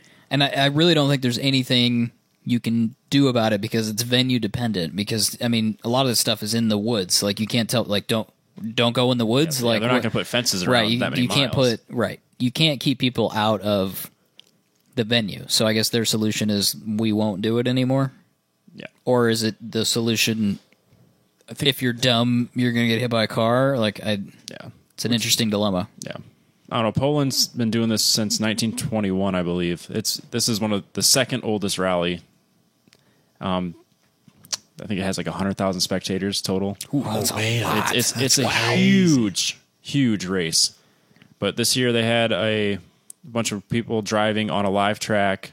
They had a fire truck go disregard a cop's order and drive onto track, drive the opposite direction on track. A car at speed met him. Luckily enough, the road was wide enough that he could go around him, but you had a fire truck driving on a live racetrack. People can't handle it, and now they're threatening to take it away. And it's not just a possibility; it's likely. So what? I mean, what can you do? What's the other option? I honestly don't know. The trucks driving the wrong way down the road. That's on the driver. course officials. Well, it's also on And on the driver. on everybody. Right. All the people involved. I assume that whoever was driving the fire truck should have been notified. I mean, they knew what was going on. He knew So he was being breaking stupid. a barrier. Right. Yeah. And he didn't have his lights on or anything like he was going No. somewhere. He was just driving the wrong direction down the track. So, I mean, I suppose a lot of this could be fixed with proper, officiating of the race. But, I don't want to. I guess my point is I don't want to see Rally take a hit because of one dummy. because of one dummy, and they start. I mean, I wouldn't think the FIA would get rid of Rally. But I mean, I don't know. People are fucking weird, like I was saying earlier. No, we don't. And they do dumb shit, and then we all try to protect them from doing dumb shit, and then the rest of us miss out on rad shit. Did that make any sense? Yeah. We're absolutely. We're protecting. 100%. We're making rules to protect the 2 people that are willing to walk on track. Yeah, and there were And- literally and we're people walking on the track. Yeah, we're punishing 100,000 people that are. I mean, granted, they're probably Being stupid, but yeah, anyways, yeah, but yeah. they're at least not getting on track. They're not getting run over. They're being less stupid enough to not get hurt, at least. Yes. I could see it at track, like, if we go out and do an O-Drift collective event, somebody saying, hey, dumbass, don't walk on the track or I'm going to kick you out of here, and then keeping people off the track. I get that, but, you can't do that here, so... Yeah, they can't fence off every No. last inch of the course. Right, and so you tell people, hey, don't be a dumbass and stand in the middle of the track, but that's all you can do. Yeah. You can't bar anybody from doing anything, really, so... Yeah, it's kind of a damned if you, damned if you don't Right. scenario. Right. Really. And then, everybody's so litigious now. That's probably really what they're worried about is somebody's going to get hit by a car and then they're going to sue and they're going to sue the FIA, they're going to sue whoever runs this thing in Poland, they're going to sue the driver, the co-driver, their families. That team, Yep. I mean, Volkswagen doesn't need any more lawsuits. Volkswagen will get sued. So I get it, but it sucks. Yeah. We'll see. I guess we'll see what happens next year. Ducati is ending their V-twin production. This has been a Fuck you, Harley Davidson. This has nothing to do with Harley Davidson. I know. This has been a It's long just a very time strange, coming. just a very strange timing. Yeah, it is strange timing, but this has been like if you search Ducati ending production on V-twins, there's articles for the last 3 years. I mean, it's been spoken about, it's been predicted, it's been waiting. I didn't look into this. I don't know if anybody else is running a V-twin motor at the moment in MotoGP. I don't think so. Not that I'm aware of. I think Buell, when they were a company, one of the 6 times that they were a company, had a V-twin, but I think Yep. that was it. There was who else had one? I think Honda maybe had one for a period of time. Did Aprilia have one? Yes, they may have had a V4 actually. Yeah, I think it's a V4. What's the difference? Because I'm really in the dark about motorcycle engine design. I don't know the difference as far as what makes it, from an engineering standpoint, better to have a V4 versus a V-twin. So what's a V twin? Let's So break it down. two that cylinders far. in a V. That's it. That's just that simple. Yep. So I would guess that if you have similar displacement motors, a V4 should be able to rev higher than a V twin Oh, absolutely. safely because it has much smaller bore. Yes, and I think you can have... Man, we are really speculating about shit we don't understand. I think what can happen is when you have more cylinders... It's like when you have a V12 in a car, you have more cylinders, which means you have more force opposing force.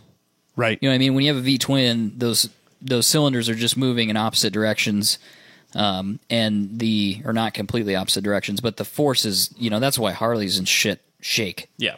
Other than being piece of shit, but it's just it's an inherent design of the engine. That's why when you have a V12 or like a Testarossa with a flat, just hold it in at 'em with a flat. Every time it just makes me laugh. Or you have a Testarossa with a flat 12. That's an incredibly smooth motor. You know what I mean? Yeah. More cylinders depending on how you profile your crank. Well, even Can make firing for order smoothness. can change. Yeah, Yeah. true. True. Yep, exactly. So I would imagine, based on my bullshit garage engineering that I just did, that a V4 is better from the perspective of less moving mass per cylinder. per cylinder, and there's opposing forces that are making the whole thing not fucking shake. Harmonically balanced. Thank you. Yep.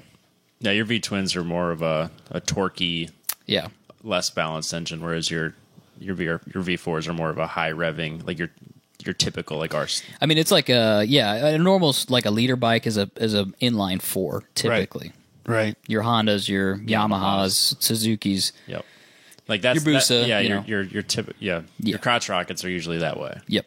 So Exactly. having a sport bike with a V-twin is actually not the norm. Yes, unless you're Buell or Ducati. up to this point. And they were really the only two, to really my knowledge, the really successful ones. So what are Yes. they going to? Do they talk about that at all? No. They're just not going to make these anymore. Yes. Well, they're making them. Yeah. Do they make multiple motors, I guess? I don't know anything about Ducati. Do They they, make- already make well- a V-twin and something else? I don't think so. Well, the only thing I would even remotely understand is street bikes. Right. So they make different displacements of street bike. But they're all V-twin Yes, that you're aware of. that I'm aware of. I'm not aware of a V4 production Ducati currently. Are you looking it up, Rob? I am going to look it up. Wasn't it Ducati that used that really weird word that I cannot pronounce? Valve. Yeah, I always want to call it like. It starts with a D. I know it starts with a D, and it's like a hook. Yep, exactly. Which you guys made fun of me in an old episode because I said Mercedes 300 SL Gull Wings had this style of valve. Right, and we talked about how, of course, trust fund would know that, and blah, blah, blah. And It's a desmodromic valve. Desmodromic. Desmodromic. And if you're curious how that works, there's Google no it. spring assembly. The mechanism closes the valve as the cam rotates. So it opens it and closes it. So you can, the best thing you could do is just go to Google. Or you could go to YouTube right now and look at the picture that Robbie inserted. You Boom. could see it right there. I'm probably not going to do that. It's just a picture, Robbie. You don't have to put a graphic in there. We'll see. Are you just saying, fuck it, you're just going to drag the logo across the podcast audio from now on? No. Okay. No, it's definitely a V4, and that's what they're going to because they're the MotoGP bike is testing V4s right now. Okay. Did you find any like the I think it's the 1299 Superbike is a V twin. I'm curious if like the 99 or the 999, the 996, like your typical your quintessential Ducatis. Ducatis have all been V twins. I think Yep. since 1994 or something like that. Yep. I think the original was the 916 in Yes. 1994 had a V twin. That's when they went to V twins.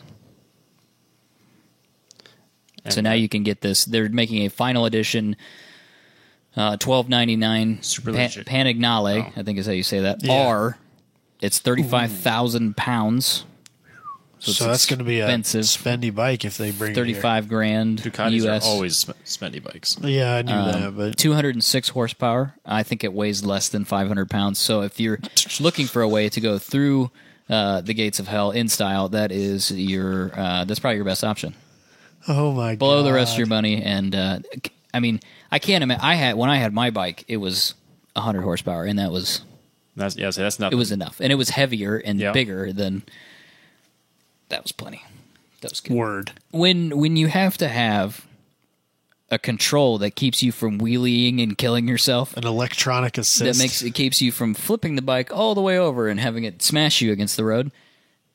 That's my line for me personally. It's good to have a line. It's good to know where that line is. Sir, this bike comes with wheelie control. I will take one with less displacement, please. Thank you. Or if you really want to go crazy, you could have the 1299 Superleggera, which is carbon fiber everything. It is. It's very expensive though. 200 horsepower plus 344 pounds. And Jesus. according to the Motorcyclist Online, it is a Roman orgy of high performance. Roman orgy. It's not one of those. It's not just any orgy. It's not one of those stupid cheese-consuming American orgies. It's a Roman. It's a Roman classy. It's a Roman It's empire. a classy Italian. There's- orgy multiples. of red, white, and green. Yeah, it's a special orgy room followed next multiples to of your tens room. of people involved. Sure. Yes. Apparently. Let's wrap this up with Hyundai introduces a new hot hatch. My because question you guys is- love hot hatches. My question is, what picture is Robbie going to use for that section? It's a picture of a Superleggera. When we talked about Come on, Roman Robbie. orgies. Come That's on, no Robbie. fun, Robbie. Google Roman orgies, the first picture that comes up. You can have your safe search on, bro. It's fine. No, why would I do that? It's for It's gonna be a YouTube. We don't want to Superleggera, get kicked 'cause off that's for what people want YouTube. to see. All right, That's not I would true. buy this this Hyundai i30N. Yeah. I dig it. That's doesn't kind of why I surprise me. threw it in Sweet. here. Because the other thing I wanted to, Do we not consider the Veloster Turbo to be a hot hatch? I think it is Because I but saw the a bunch bar- of these It's not things. hot enough. The It's bar not- is it's not- so much Well, a lot higher. okay, fine, but a lot it's of these horsepower. these articles were like, "Oh, it's their first hot hatch." I don't know about that. I think it goes back to like what I accuse a lot of these guys of. They just copy and paste the other guy's article. Yeah, and so yeah, one guy said it, and they just all said it. But I don't. I mean, I understand that there's varying levels of hot. Yeah, Maybe we should like make a scale, the Scoville they talked scale, about this on Top Gear. probably. Yeah, we're gonna rate them based on chilies, like how hot chilies are.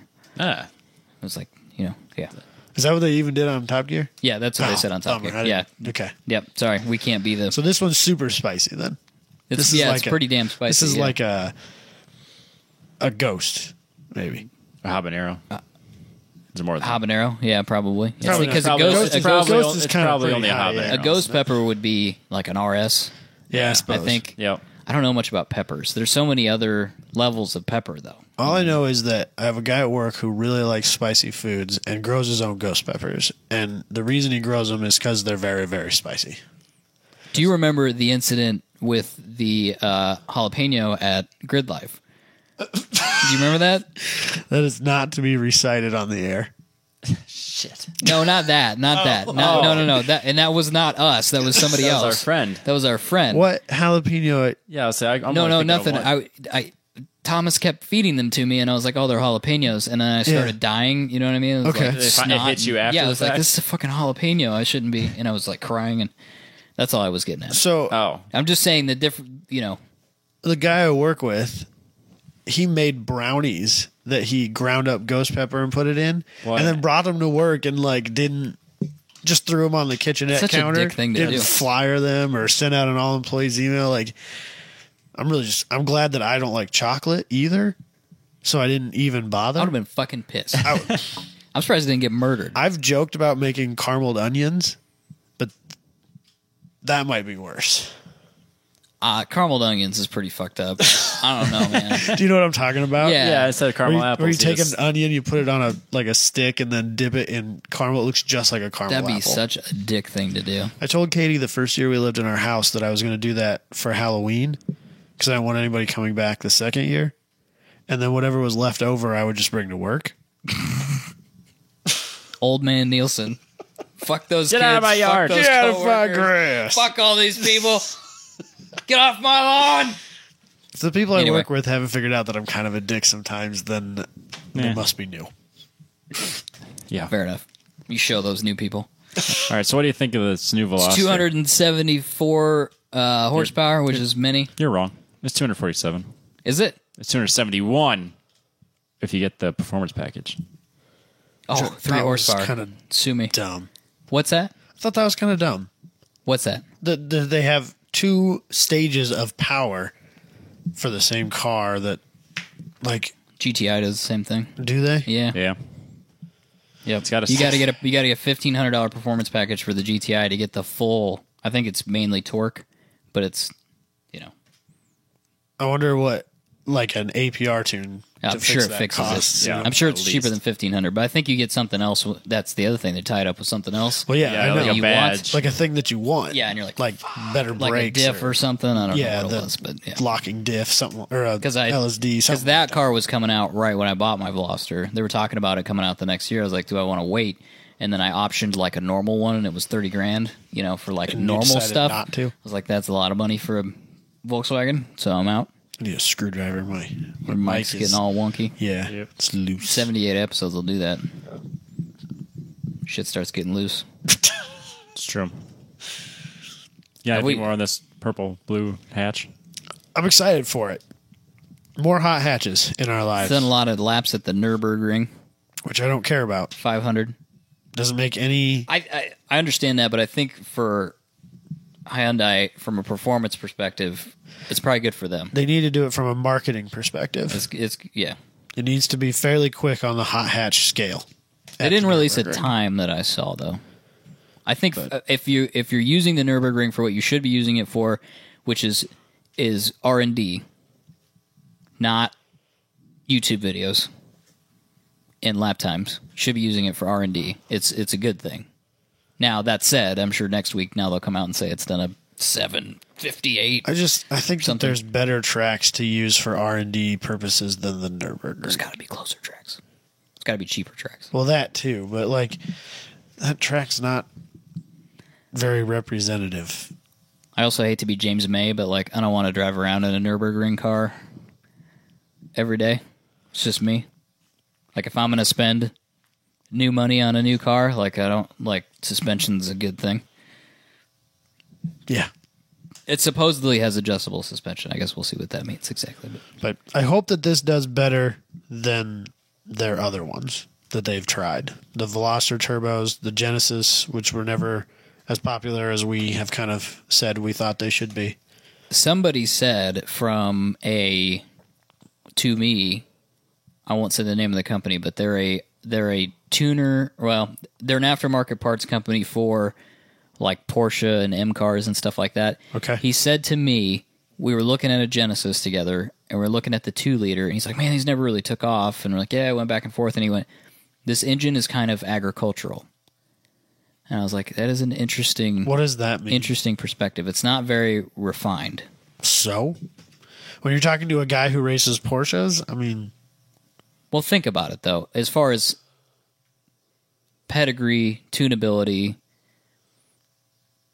attracting aftermarket parts companies, if you just take a, whatever 2-liter engine, you throw a turbo on it, that doesn't really attract people to that market to want to modify it. They need to take them racing.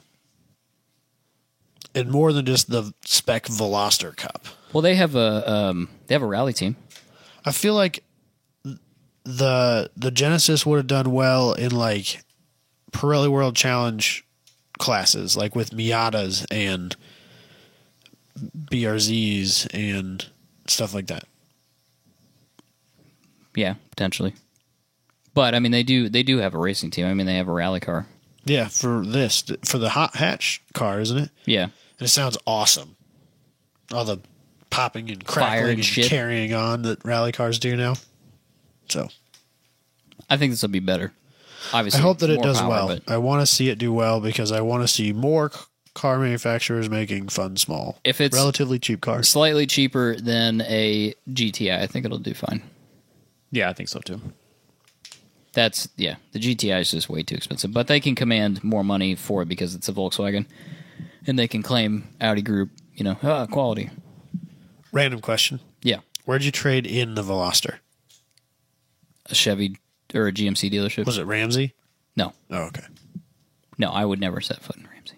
I just was wondering because I saw one with a Ramsey sticker on it today, a black one that was a turbo. And I was like, I wonder if that's Michael. I see them everywhere now. I think they are selling a bunch of them. Are I they? don't. Yeah, I think so. I mean, I see them all I don't over the think fucking Ramsey's place. a Hyundai dealer. They aren't, No, are they? no. Huh? So that's why I was wondering if maybe you traded it into the... Oh no, Because maybe they had a TBSS on their used lot or something. no. But I see the freaking things everywhere now. Yeah. I see more turbos than I see regular ones. And of course, it's one of those things where, like, if you've owned it, you see it everywhere. Or Yeah, you like own I it, see you it TTs all the time. right. Yeah, but I see like when I bought mine, I was like, I don't see any of them. And you see one every once in a while. Now I see them everywhere. Yeah. So I think that's it, Robbie, isn't it? Yeah, where can people find us? On Facebook, Instagram, Twitter, YouTube. If you can't use Google, I can't help you. I don't Yeah, that's true. Just Google 10 Just Google Podcast. 10 Tenths Podcast. Go to Join- the store. Check out rad shit at the store. Join our Facebook group. Join the Facebook group if you're so inclined. Share your car when you join, or your not car, or whatever. We got another review Oh, you should, talking about how we are the foremost expert in bull testicles, so that's good. that's great. That's fucking what I was looking for. Water, He said, bull testicles. You told me to do this. This is what you get. That seems fair. I'll take it. That's right. You can't be mad at people for doing what you tell them to do, can you? Nope. And I appreciate it. I got what I asked for. I Is laughed. it on iTunes? Yes. And it says bull testicles on iTunes. Yes. So random people that go to fucking iTunes to look at, Wonderful. can't be mad. I can't believe you did it, though. That's You know what? I was so proud. I was super pumped about it. By the way, nobody else would know this, but iTunes has a filter that they pass all those reviews through, And it got through. and it got through because a long time ago I told someone to told people to give us nasty nicknames, and people were like, "Dude, where's my review?" And iTunes was kicking them out because somebody called us something really nasty, and it didn't go through their filter. So interesting. I think Ian from Both Hand Drive may have been one of Was those. that? Well, yeah, Because he said he reviewed it, and I never saw it come up. that would be That's one of them at least. So Interesting stuff. So iTunes, Facebook has a review thing. as well. 27 of them on there right now. Where? On Facebook. On Facebook? That's how many we've had. Really? Yeah. Oh, I haven't seen them all then. I would have, if somebody had said, how many are off? 10. I thought 10 was a good There's number. 27 of them. You got to be shitting me. No, dude, it's crazy. Oh, that's weird. We have so many people that think we're awesome. Rad. It's weird. That are rad. You use rad more than I do now. I know, because I am on the show of the I know, but now that people Fathers are using it, of- I don't want to use it anymore. it's very interesting that was that on Track Midwest today, that Facebook group that people were talking about. Somebody actually had a graph from Google Analytics that showed the usage I of think the that word was posted directly rad. to Jabay. Oh, was it really? Yeah. Yeah. And yeah, But he tagged me. you got tagged in it because, Yeah. like I say, the Adams are the originators. They brought it back around. That's what I said because he was talking about how he hoped it would see a spike in it over the next year or two, and We're gonna have to wait. I said, when trendsetters like Jabay and I start something, it can only go up. Yeah. That's half true. I can see Robbie. Robbie right now is running to buy Dodge Omnis. I can see him. Yeah. He's on the Craigslist. Yeah. The only problem is I can't find them. I was That's going to say, the problem. there's only one of them. There's two. I should have bought it. There was one on I Craigslist. do see them once in a It while. didn't run $150. Those are the ones that you buy, you chop up, and you get rid of them. That's what I Take should your have done parts. with it. Yep. You take your motor. You take your whatever you want. Because chop it up. that would have been. I want to bastardize some fenders for a wide body setup so I can Yeah. get those slicks in there. I'm gonna have to cut a hole in a hood to clear the carburetor if I ever get the blower on it. Those are the parts I should be bastardizing, not yeah. my nice ones. I've done it to 3 Fiats now. I think you just buy them, you cut them up, and you send them to the junkyard. See Yeah. you. It can only help the value. That's the way I look at it. Now there's one less of them, right? When you take the supply away, I mean, take basic economics, right? So what you're doing is taking the supply out of the market. This one was an automatic, non-performance packaged, just humdrum economy junk box. So it's not collectible. So, Cut it up so someone Cut doesn't it turn up. it into a drag car. Yep. Get rid of it. See ya. Had a running motor in it, which is, well, it needed a head gasket. But the ignition system worked, which is more than I can say about mine. I don't think that's a direct swap over, unfortunately. Not simply no. Sweet. Let's wrap it up. Yep. We'll be back to just a normal. We're going to do a normal Wrap up episode show. next week if you guys are sick of this. Though I would bet that most people will listen to listen to Alex Roy's. Yeah, we've had some pretty awesome interviews. We've had a good. There used to be a time that the interview thing was like anxiety inducing for me because it's like I didn't go to school to be a journalist or Right, anything, so it's like right. what the fuck am I supposed to do? You just talk for an hour. You It just works. talk. It works really well. If you just like it's a human being, like just talk to Just him. have a conversation. We Just are have a conversation selective with on who we pick, though. We Yeah. want to make Yeah, sure we have no, something you're to right. talk to them You're about. right. No, you're right. So- It helps having someone that has like a searchable history, Right. especially over a decade or more. That helps a lot. Or somebody you've met, Or you've read his book. or you've read his book, Watch or his movie. watched his movie. Yep. Oh, Followed his- fuck! I was going to ask him if you can you buy that movie? Yeah, it's on 3 hours and 32 hours and 7 minutes.com. Oh, so you can buy it now again. You can Okay. stream it. I think it's like $8 or something. Okay, It's- 'cause for a period of it's time- it's seriously worth watching. I watched it again this week in preparation for this interview, just because I've read the book, I've watched the movie. It's his trials and tribulations trying to break the 32 hours and 7 minutes coast to coast record, and he does it, and then it's awesome. There's a whole deal about that movie. Yeah. There was a period of time there where you couldn't buy it. He had financed the project through another person. Yep. And she didn't deliver it as he had intended her to, and so there was some controversy there about how you got it, and so it's good to see that you can Yep. buy it now. It's very well done. It's a professional documentary. It's no joke. It's a very good movie, And then also his book is, I think it's banned in 4 states and like 2 countries. I would recommend watching it at home, not at a friend's house where you then have to get in your car and drive home. Oh yes, don't watch it and then drive anywhere. Yeah, You should watch it when you know you don't have to go anywhere for a while. because you're going to speed. Because if you watch it and then you have to drive from Ames to your parents' house, you do it in 3 hours instead of 4. Well, you know what? I think after I left his house one time, we didn't watch it, but we were talking about it. I set a record from Mary Greeley to Yeah, you used to like. Oh, I can't. Oh, was it Mary Greeley to when I was living in West Des Moines or something like that? I set like a stupid time. Yeah, don't do that. You used to like message me like, "Hey, made it home. Here's in my time, yeah. 32 minutes today." Fucking A, dude. You're Don't you're do a that. Bad man. Don't do that. Yeah, I used to do that. I didn't. I was allegedly. When I was When I was in high school, I'd do that too because my parents had this like 15-minute buffer for my curfew. That's what I'm looking for. So I could leave south of Sioux Center, which is it's like 7 to 10 miles depending on where I'm going to and from. But I could leave the girl I was dating's house at my midnight curfew, speed, and be home at like 12:06, and nobody would say. and anything. no one would say anything. My dad's listening, going, I was gonna say. What in the fuck? he drove that Jetta to her house all the time, and that's why. I remember the Jetta. The TDI Jetta was the fastest car we had at the time. So sorry, Dad. That's the fastest car I've ever driven. The fastest I've ever driven in my car, or our cars. Still to this day. To this day. I don't think I broke that in the 240 yet. Wait, It's close. are you talking speed or time? Top speed. What? I've never taken the 240 above what I did at the track, and we'll talk about that next week. Are you including the 240 track time? Or are you not? Are you I am saying 240? including Holy shit! Okay, Jesus I don't want. Christ, Jesus, Robbie. Robbie, calm down there.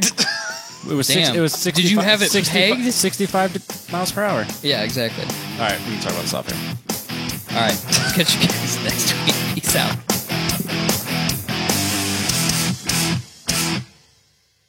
Don't worry about swearing. So I can curse, no problem. Oh, Yep, absolutely. no problem. Go for it. I'm looking at your pictures of your website. You guys are fucking handsome. So if that being the case, then I can curse. Then the real me is a lot more fun.